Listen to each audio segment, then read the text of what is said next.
Bonjour à tous, enfin plutôt bonsoir vu l'heure, bonsoir à tous les amis, bienvenue sur ce live Sens Tactique. Alors j'espère que vous m'entendez bien, normalement oui. Bienvenue dans cette émission, comme je le disais, exceptionnelle, puisque comme vous pouvez le voir, nous avons avec Adrien un invité de marque. Donc déjà bonjour Adri, comme d'habitude, à chaque fois comme à chaque live. Salut On Toby. reçoit aujourd'hui Laurent du FCVB, Laurent qui est donc... alors membre du conseil d'administration, dirigeant et responsable de la section e-sport du FCVB, qui nous fait le plaisir d'être avec nous ce soir pour parler de différents sujets. Bonsoir Laurent, bonsoir Adri, comment allez-vous? Salut Toby. Bonsoir, ouais. Bonsoir Adri, bonsoir Tommy. Merci de me recevoir ce soir dans votre émission que je regarde, vous le savez, fréquemment. Merci de nous donner cet écran de visibilité, cette parole, parce que nous allons parler de plein de sujets, vous allez l'annoncer, mais on va parler de plein de sujets, notamment autour du football et du FCVB. Donc ce sera un réel plaisir de converser avec vous et de répondre à vos questions. Alors vous voyez derrière moi, hein, je vous ai mis en fond d'écran euh, la ville qui a été plébiscitée depuis 2 jours, hein, Villefranche-sur-Saône, la ville de moins de 100 000 habitants où il fait le meilleur vivre, on va dire, où le cœur de ville est C'est le vrai. meilleur à vivre. Alors, on a vu des reportages sur TF1, France 2, France 3. Voilà, donc vous êtes chez nous, bienvenue chez nous, à Villefranche-sur-Saône. Eh ben écoute, pas de souci. Merci Alors beaucoup. peut-être que tu peux pas le voir, mais il y a de toute façon un overlay spécial, évidemment, qui a été fait, comme vous pouvez le voir, aux couleurs du club de Villefranche-Beaujolais. Coucou à Yozo, coucou à Chris, salut Maxence, évidemment, les fidèles de la communauté qui sont là, bien entendu. Bonjour à vous, Bonjour à bonsoir à vous tous, bonsoir au plutôt. chat. Ouais. Plein de questions, évidemment. N'hésitez pas à venir poser vos questions au cours de la soirée. Comme vous pouvez le voir, on va donc parler de trois sujets ce soir. On va parler d'abord du FCVB, évidemment, petite introduction quand même, pour parler de ce beau club de National 1. C'est évidemment Laurent qui nous en parlera certainement le mieux. Ensuite, un petit point sur la situation en général, évidemment du FCVB vis-à-vis de la crise sanitaire actuelle. Ça va être évidemment très intéressant. Et aussi un sujet qui nous tient à cœur et qui tient évidemment à cœur à Laurent en étant responsable de section e-sport. On va parler e-sport, mais notamment l'approche de l'e-sport au FCVB qui nous semble nous extrêmement intéressante. On a échangé quelques mots avant, donc restez avec nous parce que ça va vraiment être un sujet super. Du coup, comme je vous le disais, n'hésitez surtout pas à venir dans le chat pour poser vos questions. On vous rappelle aussi les réseaux avant de commencer. Facebook, Twitter, Instagram, @senstactique majuscule OS majuscule OT. On n'hésite pas évidemment à nous suivre sur tous les réseaux et sur Twitch. On vous rappelle aussi qu'on sera là demain évidemment pour la rencontre de l'équipe de France face à l'Ukraine. Adrien, je te propose que l'on commence cette émission et du coup on va commencer avec le FCVB tout simplement. Bien sûr, bien sûr, bien sûr. Bonsoir à toutes et à tous, hein, à tous ceux qui sont dans le chat, Laurent, etc. Bonsoir à tous. Moi, j'ai préparé une petite intro pour ce soir, pour présenter très rapidement le FCVB. Après, Laurent, on te laissera en parler. Qui mieux que toi pour en parler, évidemment. Je vais essayer. Ouais. Donc voilà, j'ai préparé donc le FCVB, donc Football Club Villefranche-Beaujolais, qui est de la ville donc de Villefranche-sur-Saône, comme tu l'as dit, ville là où il fait le mieux vivre Le mieux dans vivre, une ouais. commune Ouais. en dessous de 100 000 habitants.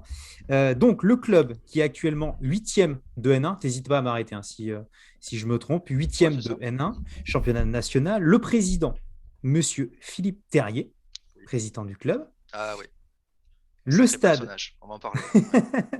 le stade, donc l'équipe joue au stade Armand Chouffet, capacité de 5000 spectateurs. 4999. Ok, autant pour moi, autant pour moi. Adrien, t'es pas J'ai précis. rajouté Non un. mais faut travailler tes fiches, Adrien, avant de venir, c'est pas Ouais, non, possible. désolé. Il manque un petit spectateur, excusez-moi. Et le club a été fondé donc en 1927, Oui, et ce qui fait un bel âge de 94 ans. Et la ville qui se situe donc en région, bah maintenant c'est Auvergne-Rhône-Alpes, si je ne dis pas de bêtises, mais ouais, c'est c'est la ligne anciennement, Loire. Mm. voilà, mais c'est du coup la région Rhône-Alpes. Rhône-Alpes Ouais, pour Villefranche. exactement. Ouais. Très bien.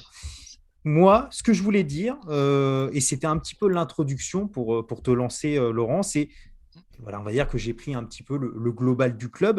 Ouais. Est-ce que toi, tu veux un petit peu nous en parler, l'histoire du club, rentrer un petit peu plus en profondeur, les valeurs et éventuellement le fonctionnement, l'organigramme du club du FCVB? Ouais. Alors, tu l'as bien dit en introduction, la date de création du club, c'est 1927. Donc, on a fêté les 90 ans en 2017 et Mhm. on prépare déjà le centenaire, parce que c'est quand même important. Il y a quand même peu de clubs en France qui peuvent avoir comme ça un parcours constant, hormis la guerre, un parcours constant sur tous les championnats depuis 1927. Il y a eu quelques anciens qui étaient encore présents aux 90 ans, qui avaient joué dans les avant-guerre. J'espère qu'on en aura encore pour le centenaire, des gens qui ont connu un peu ces périodes un peu folkloriques, hein, du football champêtre, on va dire, hein, Mhm. du football de village, football rural. C'est ça. Euh, et ce qui a amené le club à progresser dans les différentes divisions pour atteindre la division 2, la D2, l'anciennement D2 qui est la Ligue 2 aujourd'hui, Mhm. dans les années 80-90, avec comme dans la poule l'Olympique Lyonnais et l'Olympique de Marseille, qui étaient donc les clubs phares de l'époque, avec des derbies. Olympique Lyonnais, Villefranche-sur-Saône, qui n'est pas Villefranche-Beaujolais encore. Euh, Oui. et donc Armand Chouffet a connu des grandes épopées de la Division 2. Alors, ça s'est plutôt mal passé puisque le club est redescendu, mais bon, il y a eu quand même une génération euh, qui sont des anciens aujourd'hui, mais qui continuent à venir au stade, hein, qui continuent à porter l'image du club dans les tribunes fréquemment. Donc il y a les anciens de la D2, on appelle ça les anciens de la D2, qui sont Ouais. toujours présents au club, qui jouaient jusqu'il y a quelques années en arrière en vétéran. Donc on avait une Ok. équipe de vétérans composée majoritairement de joueurs de la D2. Bon, maintenant un peu moins parce que Oui. ils se font plutôt plus que vétérans maintenant. Mais C'est voilà, tu ça. vois, ça veut dire qu'il y a une continuité, une belle continuité dans le port du maillot, ben, Fidélité, hein. de la partie professionnelle jusqu'à la partie vétéran, et les anciens suivent encore les exploits du club dans les tribunes. Et, c'est ce qui caractérise finalement le FCVB, c'est la, la- l'histoire du club. Voilà. Les gens ont, Mhm. ont en mémoire l'histoire du club. Et tu n'en trouveras pas un au marché couvert qui ne viendra pas te parler du match de Coupe de France contre Saint-Etienne, ou qui ne viendra pas te parler du derby contre l'Olympique Lyonnais au stade Armand Chouffet. Il y a toujours une anecdote, parce que le club, le FCVB, il est presque le point central du village. Parce que c'est un gros Mhm. village à Villefranche. Tu vois, c'est le point central. Et tout le monde a une anecdote, tout le monde a quelqu'un qui joue au FCB, ou a eu un parent qui y joue, ou qui a joué. Et donc, ça amène toujours des sujets de discussion, de conversation et des souvenirs. Et en fait, le FCB, il est toujours porteur des souvenirs, tu vois. Et on en parlait ensemble en préparant l'émission. Je te parlais du Clubhouse, le Oui. fabuleux Clubhouse du Oui. club. Eh ben voilà, ben, le Clubhouse, c'est tout petit. En fait, c'est un bar. Mhm. Et avec des bureaux autour. Il y a le bureau du président. Le bureau du président, il est ouvert sur le bar, pour te dire. C'est-à-dire que tu Impeccable. rentres boire ton café le matin, tu as accès directement au bureau du Ah, président c'est et tu viens le fantastique. saluer le matin. Voilà. Et il est au téléphone, il te dit ben j'arrive, je te paye un café. Et c'est ça le FCVB. C'est le stade, bien sûr, le vendredi soir à 18h, mais toute la semaine, c'est le clubhouse. C'est la vie de la ville. Elle se résume quasiment aux discussions qu'on peut avoir autour du zinc, là, tu vois. Le maire de la ville vient boire son café le matin au club, tu vois. D'accord. Incroyable. Oui, il vient, il discute des entraînements, comment ça va se passer les déplacements. Il y a des anciens qui sont là en train de jouer aux cartes. Euh, c'est presque une description pagnolesque, tu vois. Mais c'est ça. Il y a le petit blanc qui est posé, chacun est un habitué avec sa place. Euh, Ça discute, ça prépare le match, ça va voir l'entraînement. Il y a des bancs qui sont positionnés devant le terrain d'entraînement pour que les anciens puissent s'asseoir et regarder les 2 heures d'entraînement sans se fatiguer. Voilà. Ben, le FCBB, c'est ça en fait. C'est cet esprit village autour d'un club professionnel. Une vraie proximité. Côté, quelque En chose fait, de très fédérateur, la proximité. ouais, Oui, c'est un et, petit peu. je plaisante pas avec le coup de la porte du bureau du président qui est ouverte sur le bar. C'est ça, c'est-à-dire que tu viens au club, tu entres, et la première personne que tu vois, c'est le président. Ouais, voilà. Il est devant la porte. Voilà, il t'accueille. C'est lui qui t'accueille. Et ça, il n'y a pas beaucoup de clubs, même des clubs, même d'échelle inférieure, tu vois, où tu as accès à tout le monde. Et c'est euh, d'une convivialité et d'une confraternité au possible. ça se résume comme ça. Et c'est pour ça que les joueurs professionnels, quand ils viennent à Villefranche et qu'ils font même des saisons courtes, ils en ont un souvenir impérissable parce qu'ils découvrent autour du club une espèce de grande famille, tu vois. C'est pas que ce sont des frères, ce sont plutôt Un état des d'esprit. cousins. Ouais.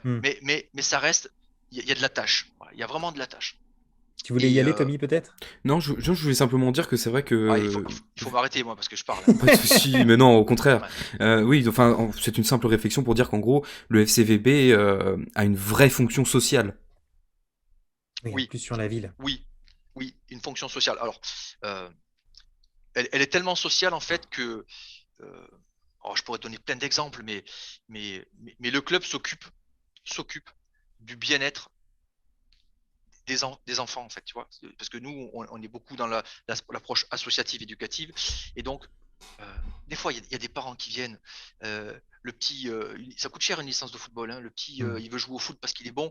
Et les parents ne peuvent pas, des fois, payer la licence. Eh ben, le club trouve toujours une solution. Ouais. Toujours une solution pour faciliter l'intégration du gamin dans son équipe, pour pas qu'il se sente lésé parce que ses parents ne peuvent pas payer des fois plus de 200 € une licence avec l'équipement. Voilà. Et c'est cette fonction sociale qui est hyper importante et elle est portée par le board, en fait. Le président et tout le conseil d'administration, on essaie de porter cette image sociale, d'entraide, tu vois, de partage, parce que le point central, en fait, c'est le ballon que tu poses dans le rond central, quoi. Et si tu n'as pas ce ballon dans le rond central, t'es pas bien dans le club et dans la ville. Eh bien, on essaie de faire ça. Ça va. Tu vois, c'est extrêmement important de véhiculer cette image sociale. Ouais, tu as raison. Ça se perpétue, comme tu dis, de génération en génération. Ouais. La transition, elle est pas mal. Quand tu parles de ballon au milieu, on va aller faire un petit tour tout simplement sur la saison actuelle.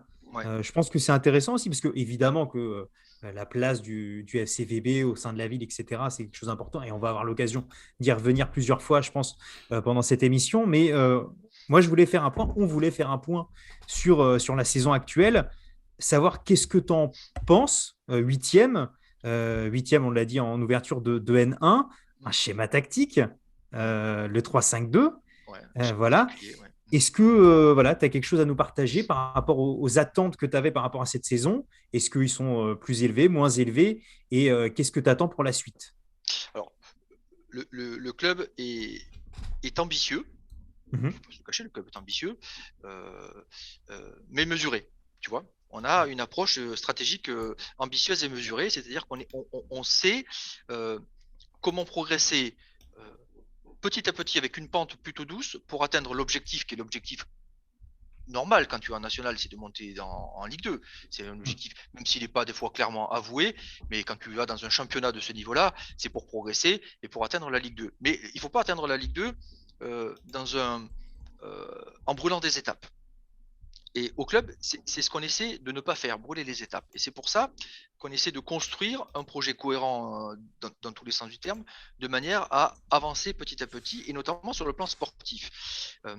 La venue d'Alain Pochat, il y a 4 ans en arrière, a permis une progression significative sur le plan sportif, avec son fameux 3-5-2, on va y venir après. Donc Alain Pochat, je me permets pour le chat, Alain Pochat, ancien maintenant coach de Villefranche, qui vient d'être remplacé il y a très peu de temps par Hervé Della Maggiore, c'est ça, si je le prononce pas trop mal. Et donc Alain Pochat qui a été le coach de l'équipe première et qui a un peu révolutionné au niveau du club. Oui, voilà, nous étions en National 2. Alain Pochat a relevé le défi d'une montée en N1 en 2 ans, sauf qu'il l'a fait la première année.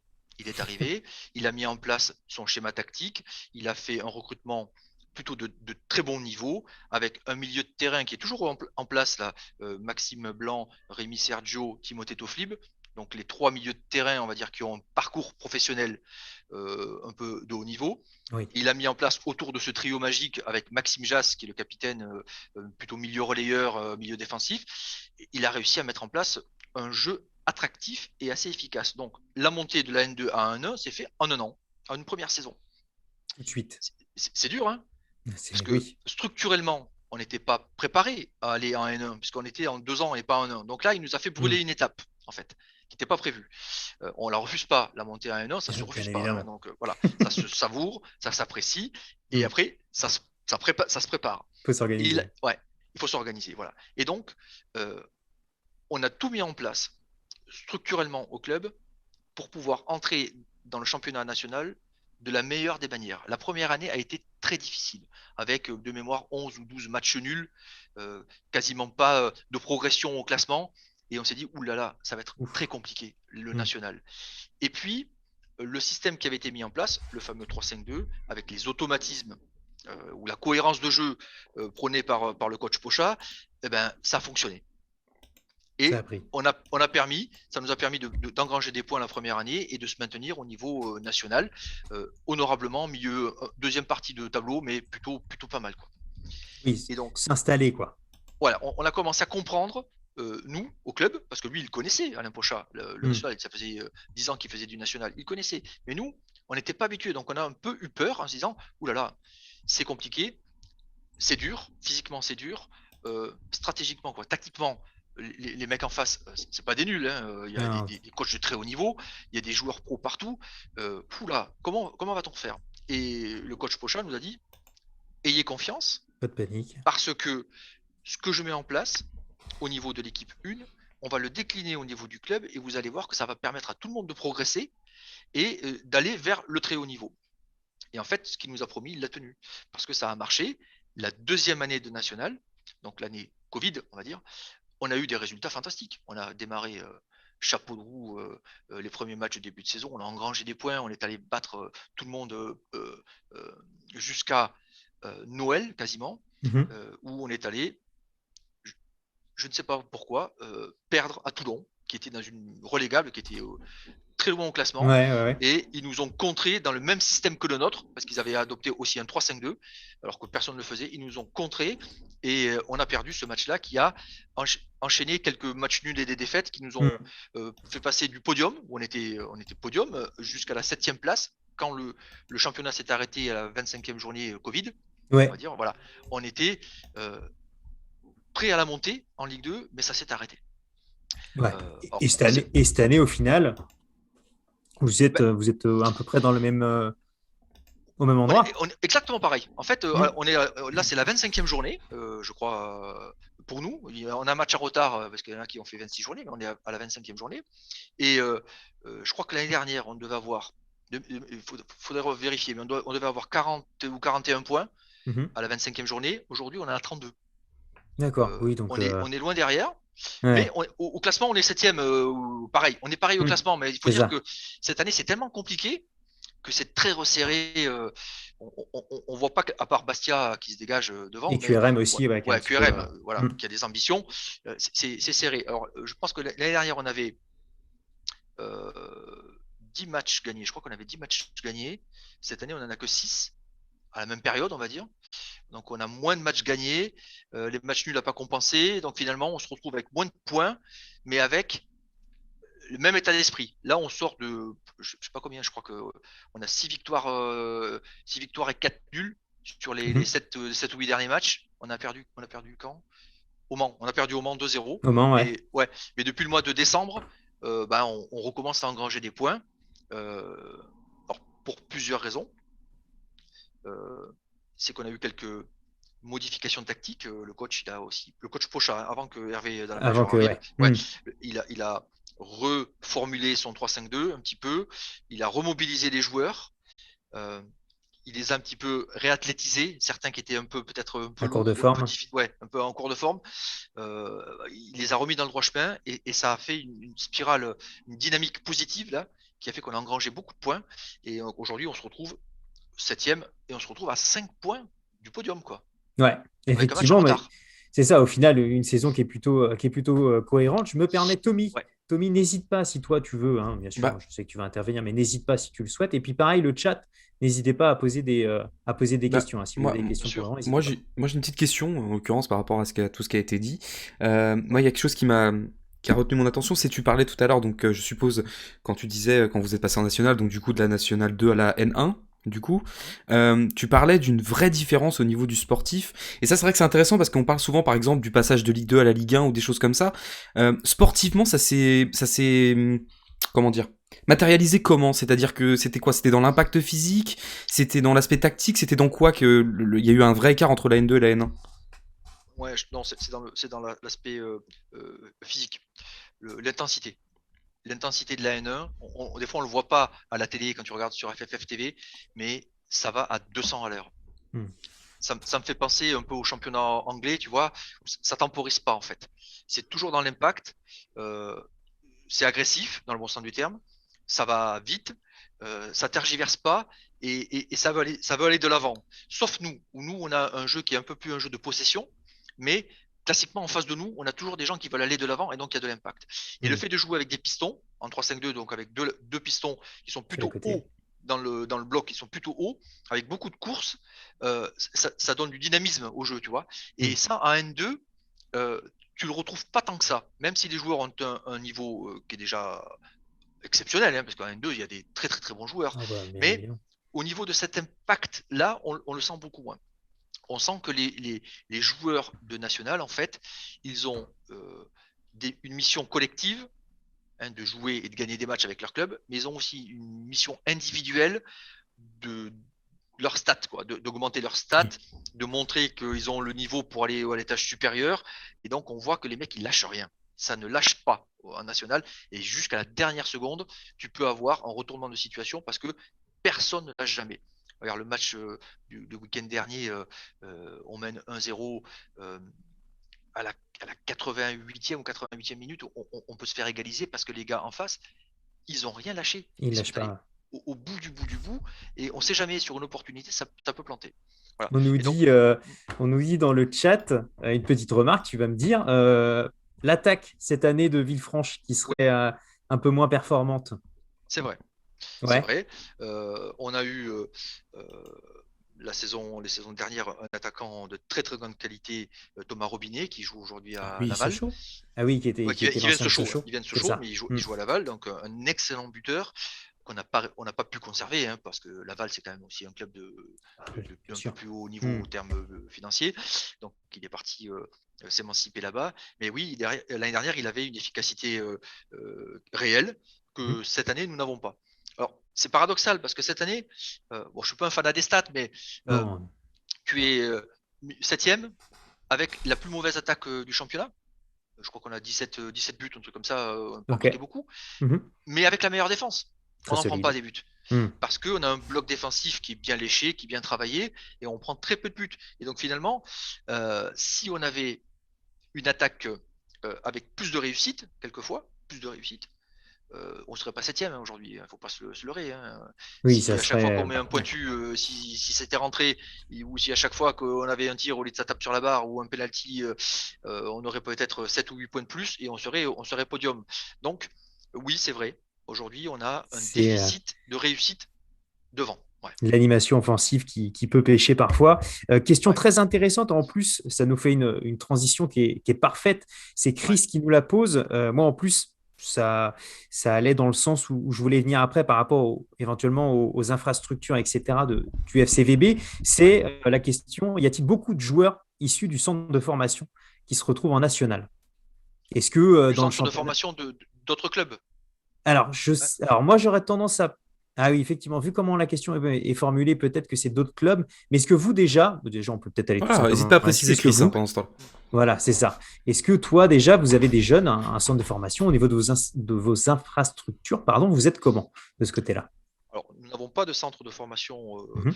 officiel, on va dire, comme peut l'avoir l'Olympique Lyonnais ou Oui. Bourg-en-Bresse, club professionnel. Par contre, on a une section sportive qui fait partie du lycée Louermans, à côté de chez nous, où on a Mhm. les joueurs, plutôt les U17, donc niveau lycée, qui sont intégrés dans une structure éducative et footballistique en même temps. Euh, euh, nous avons perdu l'équipe U17 nationaux parce qu'on D'accord. est descendu. Et en fait, aujourd'hui, on n'a plus cette capacité à conserver des joueurs pour le très haut niveau parce qu'on n'a plus d'équipe nationale. Donc, c'est un objectif du club, c'est Hmm. d'avoir des U17 NAS pour pouvoir toujours avoir ce vivier de jeunes joueurs, Alimenté. voilà, alimentés et pour pouvoir les faire progresser. Euh, on s'est trompé. On s'est trompé, et il faut pas avoir peur de dire les choses, hein. On s'est trompé parce que quand on était en U17 nationaux, on a privilégié souvent la venue de joueurs venant d'autres horizons, qui n'avaient pas percé dans des clubs professionnels et qui voulaient se relancer et on les avait récupérés dans nos 17 nationaux. Et l'osmose s'est pas bien faite, et c'est pour ça aussi, pour partie, qu'on n'a pas réussi notre année de 17 nationaux. On refera plus cette erreur. Ça pas... On refera plus ça. Aujourd'hui, l'axe est, sur la préformation et la formation en interne au club. Donc on est en train de mettre en œuvre au niveau de la structure plein d'actions pour ça, pour conserver nos joueurs, pour aller chercher de jeunes joueurs dans les clubs avoisinants dans le Beaujolais, parce qu'on a un très grand vivier de jeunes joueurs. Aujourd'hui, c'est l'Olympique Lyonnais qui les récupère, il ne faut pas se leurrer. Hein. Oui. Mais voilà, on va essayer nous aussi de récupérer. Bah oui, on a une grande ligue, donc il y a beaucoup de très jeunes joueurs, de manière à les amener dans notre club pour qu'ils aient comme point de mire le plus haut niveau chez nous. Ouais. Et alors, pour ça, on a le fameux label FFF dont on parlait en off, puisque on est labellisé au niveau de la fédération par le label FFF jeune niveau élite. Okay. La plus haute des distinctions au niveau de la fédé pour la formation des jeunes. Dans les actions issues de ce label, il est clairement spécifié que l'on doit, j'allais employer un terme qui n'est pas le bon, mais on doit intégrer des joueurs issus de la formation du club dans l'équipe professionnelle. D'accord. Voilà. On a un objectif, c'est de former des joueurs chez nous pour qu'ils intègrent l'équipe professionnelle. Et cet objectif, il sera consulté, il sera analysé par la fédération et on devra montrer qu'on a bien rempli nos objectifs. C'est le cas déjà de notre jeune milieu de terrain Romain Antunes, qui est dans le club, qui est dans le staff, dans le groupe pro aujourd'hui, qui est issu des U17. D'accord. Voilà. On en a un autre, on a Manseri qui est aussi. On a des joueurs qui sont passés, d'autres qui sont partis, mais celui-ci, Romain Antunes, qui est pour moi qui est une pépite, on va dire. Voilà, c'est un très très bon joueur, qui est polyvalent, qui peut jouer dans l'axe, qui peut jouer milieu, qui peut jouer piston. Il a un gros volume de jeu, qui est d'une gentillesse absolue. C'est un très bon gamin. Voilà, donc on a réussi à le conserver au club. Alain Pochat l'a lancé. Hervé de la Major le prend dans le groupe pro aussi. Il est pas trop rentré ces temps-ci, mais il est quand même dans le groupe. Il est dedans. Voilà. Ouais, il est dedans. Il est dans les 17 là. Voilà, ça veut dire qu'on remplit nos objectifs de conserver nos jeunes au club. Et dans les prochaines années, je pense que ce sera encore plus, puisqu'on a cette nécessité de répondre au label FFF avec l'intégration de jeunes issus de la formation. Ouais. Et est-ce que du coup, parce que là, je vois, la question a été précisée tout à l'heure, ça peut faire un petit parallèle. Ouais. Est-ce que du coup, pour les clubs de national, on va sous-entendre des clubs semi-pro, pas forcément des clubs professionnels, est-ce que justement, vous avez un œil attentif, ça pourra faire un lien avec un autre point un peu plus tard, mais par rapport au transfert, etc., est-ce que vous avez un œil attentif sur des centres de formation, justement? Je ne demande pas de nom, hein, mais c'est plus de façon générale. Est-ce que vous avez un œil sur les centres de formation qui ne garderaient pas justement des jeunes pour vous pouvoir essayer de les intégrer dans le club ou dans votre sorte de scouting un peu? Oui, on a des gens qui sont spécialisés dans la recherche de jeunes joueurs au club. Alors plus des jeunes joueurs qui ne sont pas issus du centre de formation, qui sont susceptibles d'y aller, et on essaie de les prendre juste un peu avant pour voir si on peut faire quelque chose. Bon, voilà. Ça, on a cette cellule qui est en place. Le point qu'il faut souligner, qui est important, je pense, c'est qu'on a aussi un partenariat fort avec l'Olympique Lyonnais. Ok, déjà, partenariat avec l'OL. Okay. Oui, on a un partenariat officiel signé avec les parties. On a des facilités d'accès aux joueurs qui pourraient ne pas pouvoir poursuivre en professionnel ou qui pourraient être prêtés de manière à avoir du temps de jeu s'ils ne pouvaient pas intégrer le groupe professionnel de l'Olympique Lyonnais. Bon, c'est le cas par exemple du jeune gardien chinois que l'on a au FCVB, Tao. Qui est un U19 en fait et qui nous est prêté par l'Olympique Lyonnais parce qu'il n'aura pas de temps de jeu aujourd'hui dans le groupe pro et voilà, il préfère qu'il s'aguerrisse en N1 plutôt que de rester en N2. Voilà. Et Donc puis on quand a, on connaît comment dire, la formation lyonnaise, c'est une chance énormissime Ah bah parce oui. que ça fait exactement. partie des meilleurs centres de formation de France. Aller avec Rennes, Lyon et Rennes sont pour moi les deux références en France. Ouais. C'est un vrai atout. Ouais. Alors là, on leur a demandé de nous prêter Cherki et Cacré, ils ont pas voulu. J'ai failli te le demander en Ouais. plus. Pourtant, on a fait la demande officielle, hein, mais ils ont pas C'est voulu. ça. Ouais. Ouais. Ils nous ont dit, bon, bah non. Non, les gars, on va les faire c'est- jouer un peu chez nous. ouais. Mais on aurait pu leur donner du temps de jeu, hein, non, Ah ils bah ont là, régalé. Hein. titulaire tout le temps, quoi. Ah bah oui, ça, y a pas photo. Voilà, tu vois, donc pour revenir au centre de formation, euh, on, on- on- on a des gens qui s'occupent de ça. Et après, il faut pas se mentir, hein, quasiment tous les jeunes joueurs des centres de formation, des stagiaires, ils ont déjà des agents. Hein. Oui, bien Alors, sûr. des fois, c'est leurs parents, Pas mais étonnant. aussi des agents professionnels. Hmm. Et il y a toujours des contacts qui se font, des discussions parce qu'un gamin, on sait qu'il ne va pas être conservé dans ce centre de formation, mais il a un potentiel. Alors, est-ce qu'on ne peut pas le relancer peut-être en Petite U17 place. ou en U19 chez nous? Voilà. Hmm. Donc, on en a eu. Euh, et ça se passe comme ça au quotidien hein, dans les clubs Oui. semi-professionnels qui Hmm. sont un tremplin. C'est un tremplin pour le haut niveau. Hein. Donc, Pour le monde professionnel aussi, ouais, mine de rien, c'est pas que des jeunes aussi qui redescendent, c'est aussi un tremplin pour, ouais, euh, pour accéder au monde professionnel ouais. par la suite. Tommy, n'hésite pas, je t'en lance de temps en temps, n'hésite pas si toi, tu as des petites choses aussi Non, à poser de ton moi je côté. bois vos paroles et j'essaie d'être sûr que tout fonctionne. Mais si j'ai la moindre question, je vous interromprai avec plaisir. Mais pour l'instant, ça roule très bien. Bah ouais, ouais, bien sûr, Donc bien sûr. tout se passe très bien. Donc J'ai, c'est euh, parfait. j'ai moi une dernière question donc sur, on va dire, le FCVB actuel. Ouais. Alors là, on va aller sur quelque chose d'un petit peu moins sportif, mais que je trouvais intéressant à aborder, surtout toi qui es avec nous ce soir, c'est très d'actualité. Allez, on va englober communication et médiatisation d'un club de N1.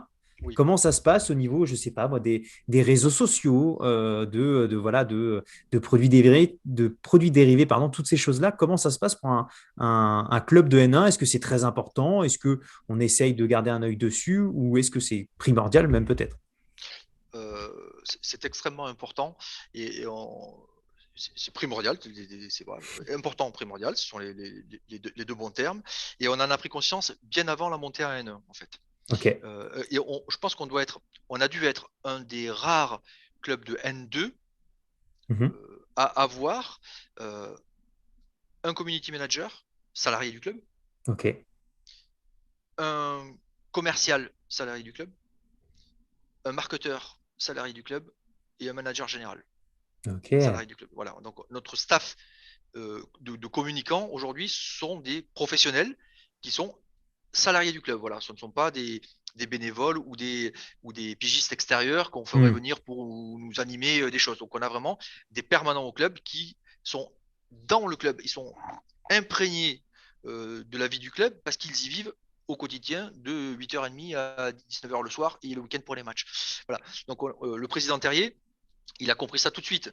Hmm. Euh, Parce qu'il a vu qu'aujourd'hui, si tu veux attirer des sponsors, et je voudrais qu'on aborde aussi un peu l'aspect après budget d'un club Bien sûr. national, hein, voilà, Bien on sûr. en abordera si tu veux bien, mais Bien si tu évidemment. veux attirer des sponsors, si tu veux les fidéliser, euh, il y a plusieurs moyens. Hein. Le premier des moyens, c'est d'avoir des résultats sportifs. D'abord, il faut que le jeu soit beau pour que les gens puissent Mhm. venir au stade et prennent plaisir à voir un spectacle. Donc déjà, si tu as ce prérequis, c'est déjà plutôt pas mal. C'est le cas Hmm. chez nous. Et ensuite, il faut leur donner des fenêtres ouvertes sur leur métier, leurs prospects, leurs clients, et donc leur donner des moyens de communiquer, pas par leur propre réseau, mais par des réseaux plus élargis. Et donc le club fait ça. Et au FCVB, je sais pas trop comment ça marche chez les autres, parce que des fois on regarde pas trop, mais au FCVB, on a Mhm. une cellule marketing et commerciale, mais du top niveau, quoi. Ouais, Top niveau. On a des gens dont la passion du football, ça rejaillit sur les partenaires et les sponsors. ouais.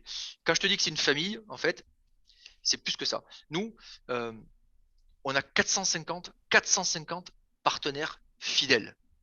450 partenaires. Ok. C'est Fidèles. énorme. C'est énorme. C'est-à-dire que les gens, depuis 10 ans de la Nationale 2, ils sont toujours là. tous les ans, quels que soient les résultats, quel que soit le contexte sanitaire Covid, on a 450 partenaires qui nous suivent. Incroyable. Je ne suis pas sûr qu'on puisse trouver dans le championnat du national un club qui possède 450 partenaires. Alors, l'avantage que ça a, c'est que ça multiplie, on va dire, les sources de revenus. D'accord. Quand tu as 450 partenaires, si tu en perds un parce qu'il fait autre chose, c'est pas pareil que si tu as un seul sponsor sur le maillot et que du jour au lendemain, il te lâche. Voilà. À diversifier, quoi. Une sécurité financière. Ça veut dire qu'on sait que demain, quand on va présenter nos comptes à la DNCG, eh ben, on va présenter tout le panel de nos suiveurs, on va dire, et ils sont bien conscients que derrière, ben, il y a une stabilité, tu vois. Voilà. Donc ça, c'est extrêmement important. Laurent, je me permets un rappel pour tous ceux qui nous suivent. On aime bien des fois faire des petits rappels. DNCG, hein, évidemment, l'organisme de contrôle financier exclusif à la France d'ailleurs, puisque c'est quelque chose qui n'est pas vraiment appliqué dans d'autres pays. Donc voilà, simplement pour rappeler l'aspect technique. Ouais, et tellement pour vous dire que le club... alors, j'essaie de pas en faire trop parce que vous allez dire putain ce club c'est trop bon, je vais venir s'y prendre une licence chez vous. Ouais, non, c'est que c'est tellement sain et c'est tellement bien géré par le président Terrier en tout cas que à chaque fois qu'on passe à la DNCG, on a nos comptes approuvés du premier coup. Si c'est pas le seul club, voire dans une petite poignée de clubs où quand on passe l'oral de la DNCG, on est reçu au premier coup sans observation. C'est important de le dire aussi quand ça fonctionne et c'est aussi une fierté, voilà. C'est normal de le dire. Exactement. Et tu sais que la DNCG, quand ils épluchent les comptes, ils ne regardent pas que les salaires des joueurs, ils regardent tout ce qui va avec. Voilà. Et donc ça, tu vois, ça montre à quel point ce club est structuré et il permet de fidéliser des partenaires qui te suivent sur le long terme parce que tu prends soin d'eux et que l'image du club, ça rejaillit aussi sur leur business. Bien sûr. Et inversement, les partenaires que l'on accepte chez nous, ben, ça profite aussi à l'image du club. Donc on a une relation mutuelle qui est très très très forte. Et ils ne sont pas dupes, les partenaires commerciaux. Ils savent que quand ils viennent au stade, c'est de la visibilité aussi. La visibilité, bien sûr, et que évident. De passer de la N2 à la N1, c'est énorme pour eux. Oui, on a déjà la FFF TV qui nous diffuse tous les matchs. Donc ça veut dire qu'on a une visibilité publicitaire, voilà, tu vois, on a plein de moyens de faire valoir le sponsoring à nos partenaires en disant, ben voyez, vous êtes au bon endroit, vous vous faites plaisir parce que vous voyez des beaux matchs, vous avez un bon groupe, vous avez un beau stade, vous avez un espace VIP qui vient d'être terminé là, qui est magnifique. Profitez quoi, voilà, profitez. Ouais, c'est ça. Et les gens ils sont contents, ils participent à la vie du club. Et ça, c'est une vraie chance. J'ai une double question du chat. Ça va faire un lien pour les deux. Maxence et Chris qui nous posent la question quel projet sportif du... Alors, Maxence, c'est quel est le projet sportif du club et Chris, c'est quels sont les objectifs à moyen et long terme. Donc, on peut évidemment rapprocher les deux questions et développer aussi parce qu'il y a développer la formation, si c'est développer donc les jeunes, recruter des joueurs d'expérience, des joueurs libres, peut-être. Voilà, quels sont ces objectifs-là pour le club? Alors, l'objectif du club avoué par le président, parce que c'est quand même lui qui mène la barque, qui gère tout ça, c'est la montée en Ligue 2. Professionnalisme. Voilà. Alors, la montée en Ligue 2 implique automatiquement d'entrer dans le monde du professionnel. Voilà, ça, c'est un prérequis. Dès que tu passes la Ligue 2, tu es obligé d'avoir un statut professionnel.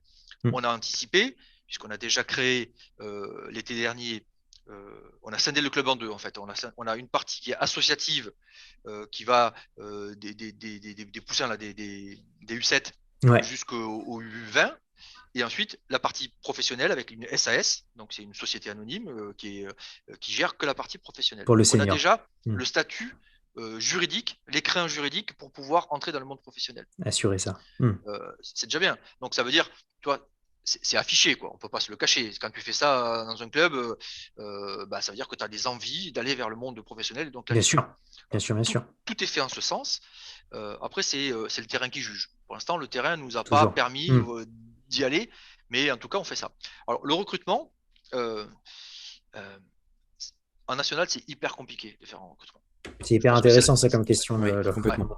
c'est la division, je pense, la plus compliquée, parce que, notamment pour les joueurs, certains ont le statut professionnel Mhm. et d'autres ne l'ont pas. Alors, je ne sais pas si vous êtes au fait de tout ça, mais on a donc des contrats pro et des contrats fédéraux. Fédéraux, ouais. Ouais. Et on a aussi des contrats d'apprentissage. Parce D'accord. qu'un joueur de foot peut être un contrat Mhm. comme un alternant, en fait. Voilà, on a ça. Euh, la différence de statut, elle peut être compliquée pour un jeune joueur qui aspire au monde professionnel, et de descendre ou de venir dans un club qui n'a pas le statut pro, ça l'empêche de signer un contrat professionnel et de déclencher un certain nombre d'avantages qui sont liés au statut de joueur professionnel, Mhm. que tu n'as pas quand tu es un contrat fédéral. Parce qu'un contrat fédéral, c'est un statut de salarié normal, et tu n'as pas d'avantage particulier par rapport à un contrat pro. Et qui plus est, dans un championnat comme le national où tu as des clubs pro. Voilà, c'est ça. Mhm. Donc, Oui, c'est vrai, ben, il est vrai qu'un joueur à objectif et projet équivalent, il peut être amené à choisir un club de statut professionnel qui lui Parce fera que. signer un contrat pro, Mhm. parce qu'il va avoir un certain nombre d'avantages dans sa carrière, plutôt que de venir à Villefranche qui ne l'a pas encore. Voilà. Mhm. Et ça peut être un frein. Euh, alors, nous, on essaie d'avoir d'autres avantages pour ça. Bien sûr. Euh, bon, on a le système de jeu, bien sûr, on a les résultats qui parlent un peu pour nous, mais on a aussi, j'en parlais en off, hein, le cadre de vie. Bien sûr, mais c'est hyper Voilà. important. Du On voit coup, on les se belles rend photos compte à d'ailleurs quel derrière toi, point. hein. Ça a l'air très joli. Ouais, bah voilà, t'as le Beaujolais, t'as le C'est cadre de ça. vie, t'es à la campagne, mais à la fois dans Lyon, donc t'as la grande ville, t'es à la montagne, t'as la neige à côté, t'es à 2 heures de la mer, 2 heures et demie de la mer. Tu vois, t'es dans un contexte qui est plutôt favorable. Et un joueur qui vient à Villefranche, finalement, il s'y plaît. Et il y en a très peu qui en repartent avec la larme à l'œil, tu vois, en disant ouais, je pars Ouais. d'ici parce que je serais mieux ailleurs. Non, Mhm. souvent c'est le contraire. C'est qu'on sent bien que ils y ont trouvé quelque chose d'intéressant ici, même si des fois le passage est clair, hein, une saison. Mais Mhm. bon, alors si on regarde dans le groupe aujourd'hui pro, les joueurs sous contrat, ça fait un moment qu'ils sont là, hein. Quand je Oui. te parlais de notre milieu de terrain, ben, ça fait plusieurs saisons les Maxime Blanc, les Tim Toflib, les Rémi Sergio, euh, les Maxime Jass. Max Jass, un joueur pro, ça fait 10 ans qu'il est là, hein. Ouais, voilà, c'est grosse fidélité. Mais du coup, Ouais, c'est assez incroyable enfin, c'est incroyable. C'est surtout, on se rend compte de l'importance que peut avoir une ville, une région, un Ah état oui. d'esprit oui. dans le choix d'un joueur, parce que évidemment que pour ceux qui s'intéressent au foot, Rien. mais Ah, Ah, je crois qu'on avait perdu un petit oui, peu Adrien. On oui, t'avait on t'a perdu, perdu. Adrien, là. Tu étais Ouais, lancé, excuse-moi. lancé pourtant sur l'autoroute de la réussite, Ouais, et là visiblement il y a eu un ouais, petit problème. je suis revenu. Ouais, c'est bon. Ok, très bien. vas-y. Et donc, je disais, en gros, on se rend compte de l'importance que peut avoir euh, le choix d'une ville, d'une région, d'un état d'esprit Oui, quand tu signes en national, justement, peut-être un petit peu plus important qu'en Ligue 1, où bon, il peut y avoir des raisons plus économiques, par oui. exemple, ou un choix plus sportif. Il y a vraiment la ville, la région qui est du coup primordiale. Ah, si je peux Je me permettre un crois petit que mot avant que Laurent oui, attaque. Enfin, de toute façon, il faut se rappeler qu'un joueur de foot, au-delà de passer 90 minutes sur un terrain, ça vit aussi sa Bien vie. sûr. Donc, c'est Hum, normal qu'il y ait des besoins aussi de vivre dans un endroit où on se sente bien. parce qu'un joueur de foot, il s'entraîne tous les jours aujourd'hui. Il s'entraîne à minima 2 heures par jour, quelquefois 3, hein, ça dépend s'il y a deux séances, mais le reste du temps, ben, il faut qu'il vive comme tout le monde, quoi. Ouais, Donc, c'est ouais. ça. il a du temps libre, il faut qu'il puisse se balader, aller, venir, découvrir. Et c'est vrai qu'on a une région qui permet ça, qui permet de s'épanouir un petit peu socialement et de découvrir des choses. La proximité de Lyon, il fait beaucoup parce que tu as la grande ville qui est à 25 minutes. Et puis, tu as le Beaujolais, tu as la campagne, tu as toutes les activités qui vont bien. Et je pense pour des joueurs euh, en milieu de carrière, avec un certain âge, hein, au-delà de 25 ans, qui sont souvent mariés avec des enfants, Hum. tu vois, quand ils arrivent ici, ben, tout va bien, quoi. Oui. Important de se L'école, sentir c'est bien. facile, voilà. Le club aide les familles, donc les femmes des joueurs à trouver des emplois. Tu vois, ça veut dire qu'on prend en charge un certain nombre de soucis logistiques, et ça permet de mettre à l'aise et de ne se consacrer qu'à l'entraînement et au match. C'est ça. Voilà. D'avoir Et la là, tu tête au vois, sportif. ouais. L'accompagnement. et ça, c'est un petit plus, peut-être qu'on a par rapport à d'autres, c'est qu'on a cet encadrement. Oh, mais attends, des anecdotes, moi je peux te dire qu'on a les bénévoles du club, hein, ils prennent le minibus et ils vont déménager les joueurs, quoi. Ah, Ils vont incroyable. jusqu'à fort. Paris, ils vont chercher les meubles, ils ramènent les meubles et ils les installent, ils montent les étagères des joueurs, quoi. Tu vois? C'est pour te dire à Génial. quel point les gens ils sont impliqués. Ça, je suis pas sûr que tu le vois partout dans les clubs de N1, qu'un gars il roule la nuit avec le minibus plein de meubles. Voilà. Eh ben, nous, ça nous arrive fréquemment. Voilà. Ça nous arrive fréquemment. Ouais. Incroyable. D'accord. Question du chat. Alors, question humour, déjà. Je vais la poser parce que c'est Yozo, un ami girondin, qui nous demande Toujours le mot pour rire, Yoso. c'est ça, si Philippe Terrier peut aller donner des cours au président des Girondins euh, Ah ouais.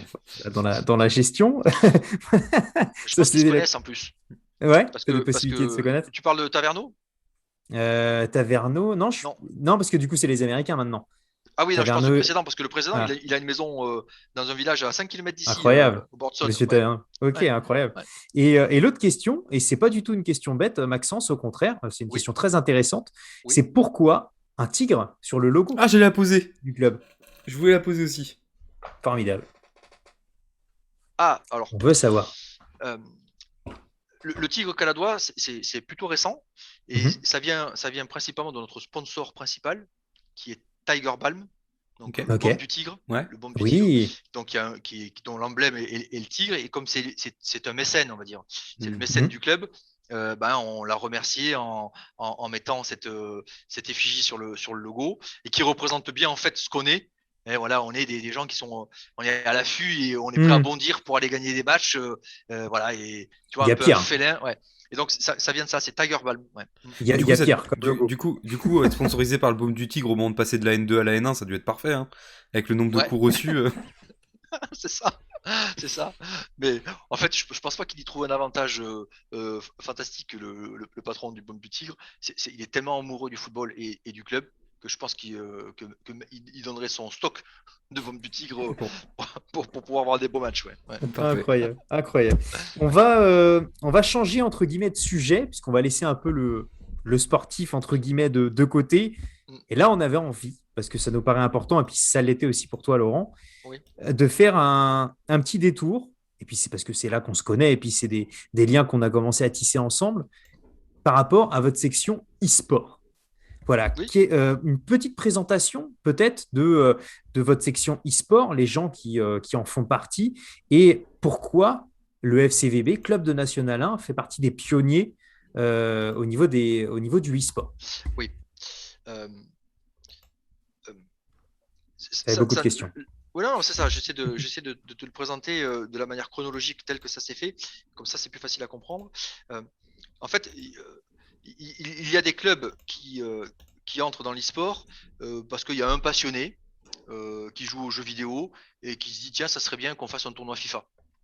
Là, je connais plein de clubs qui sont entrés dans l'e-sport comme ça. Nous, Mhm. ça n'a pas du tout été le cas.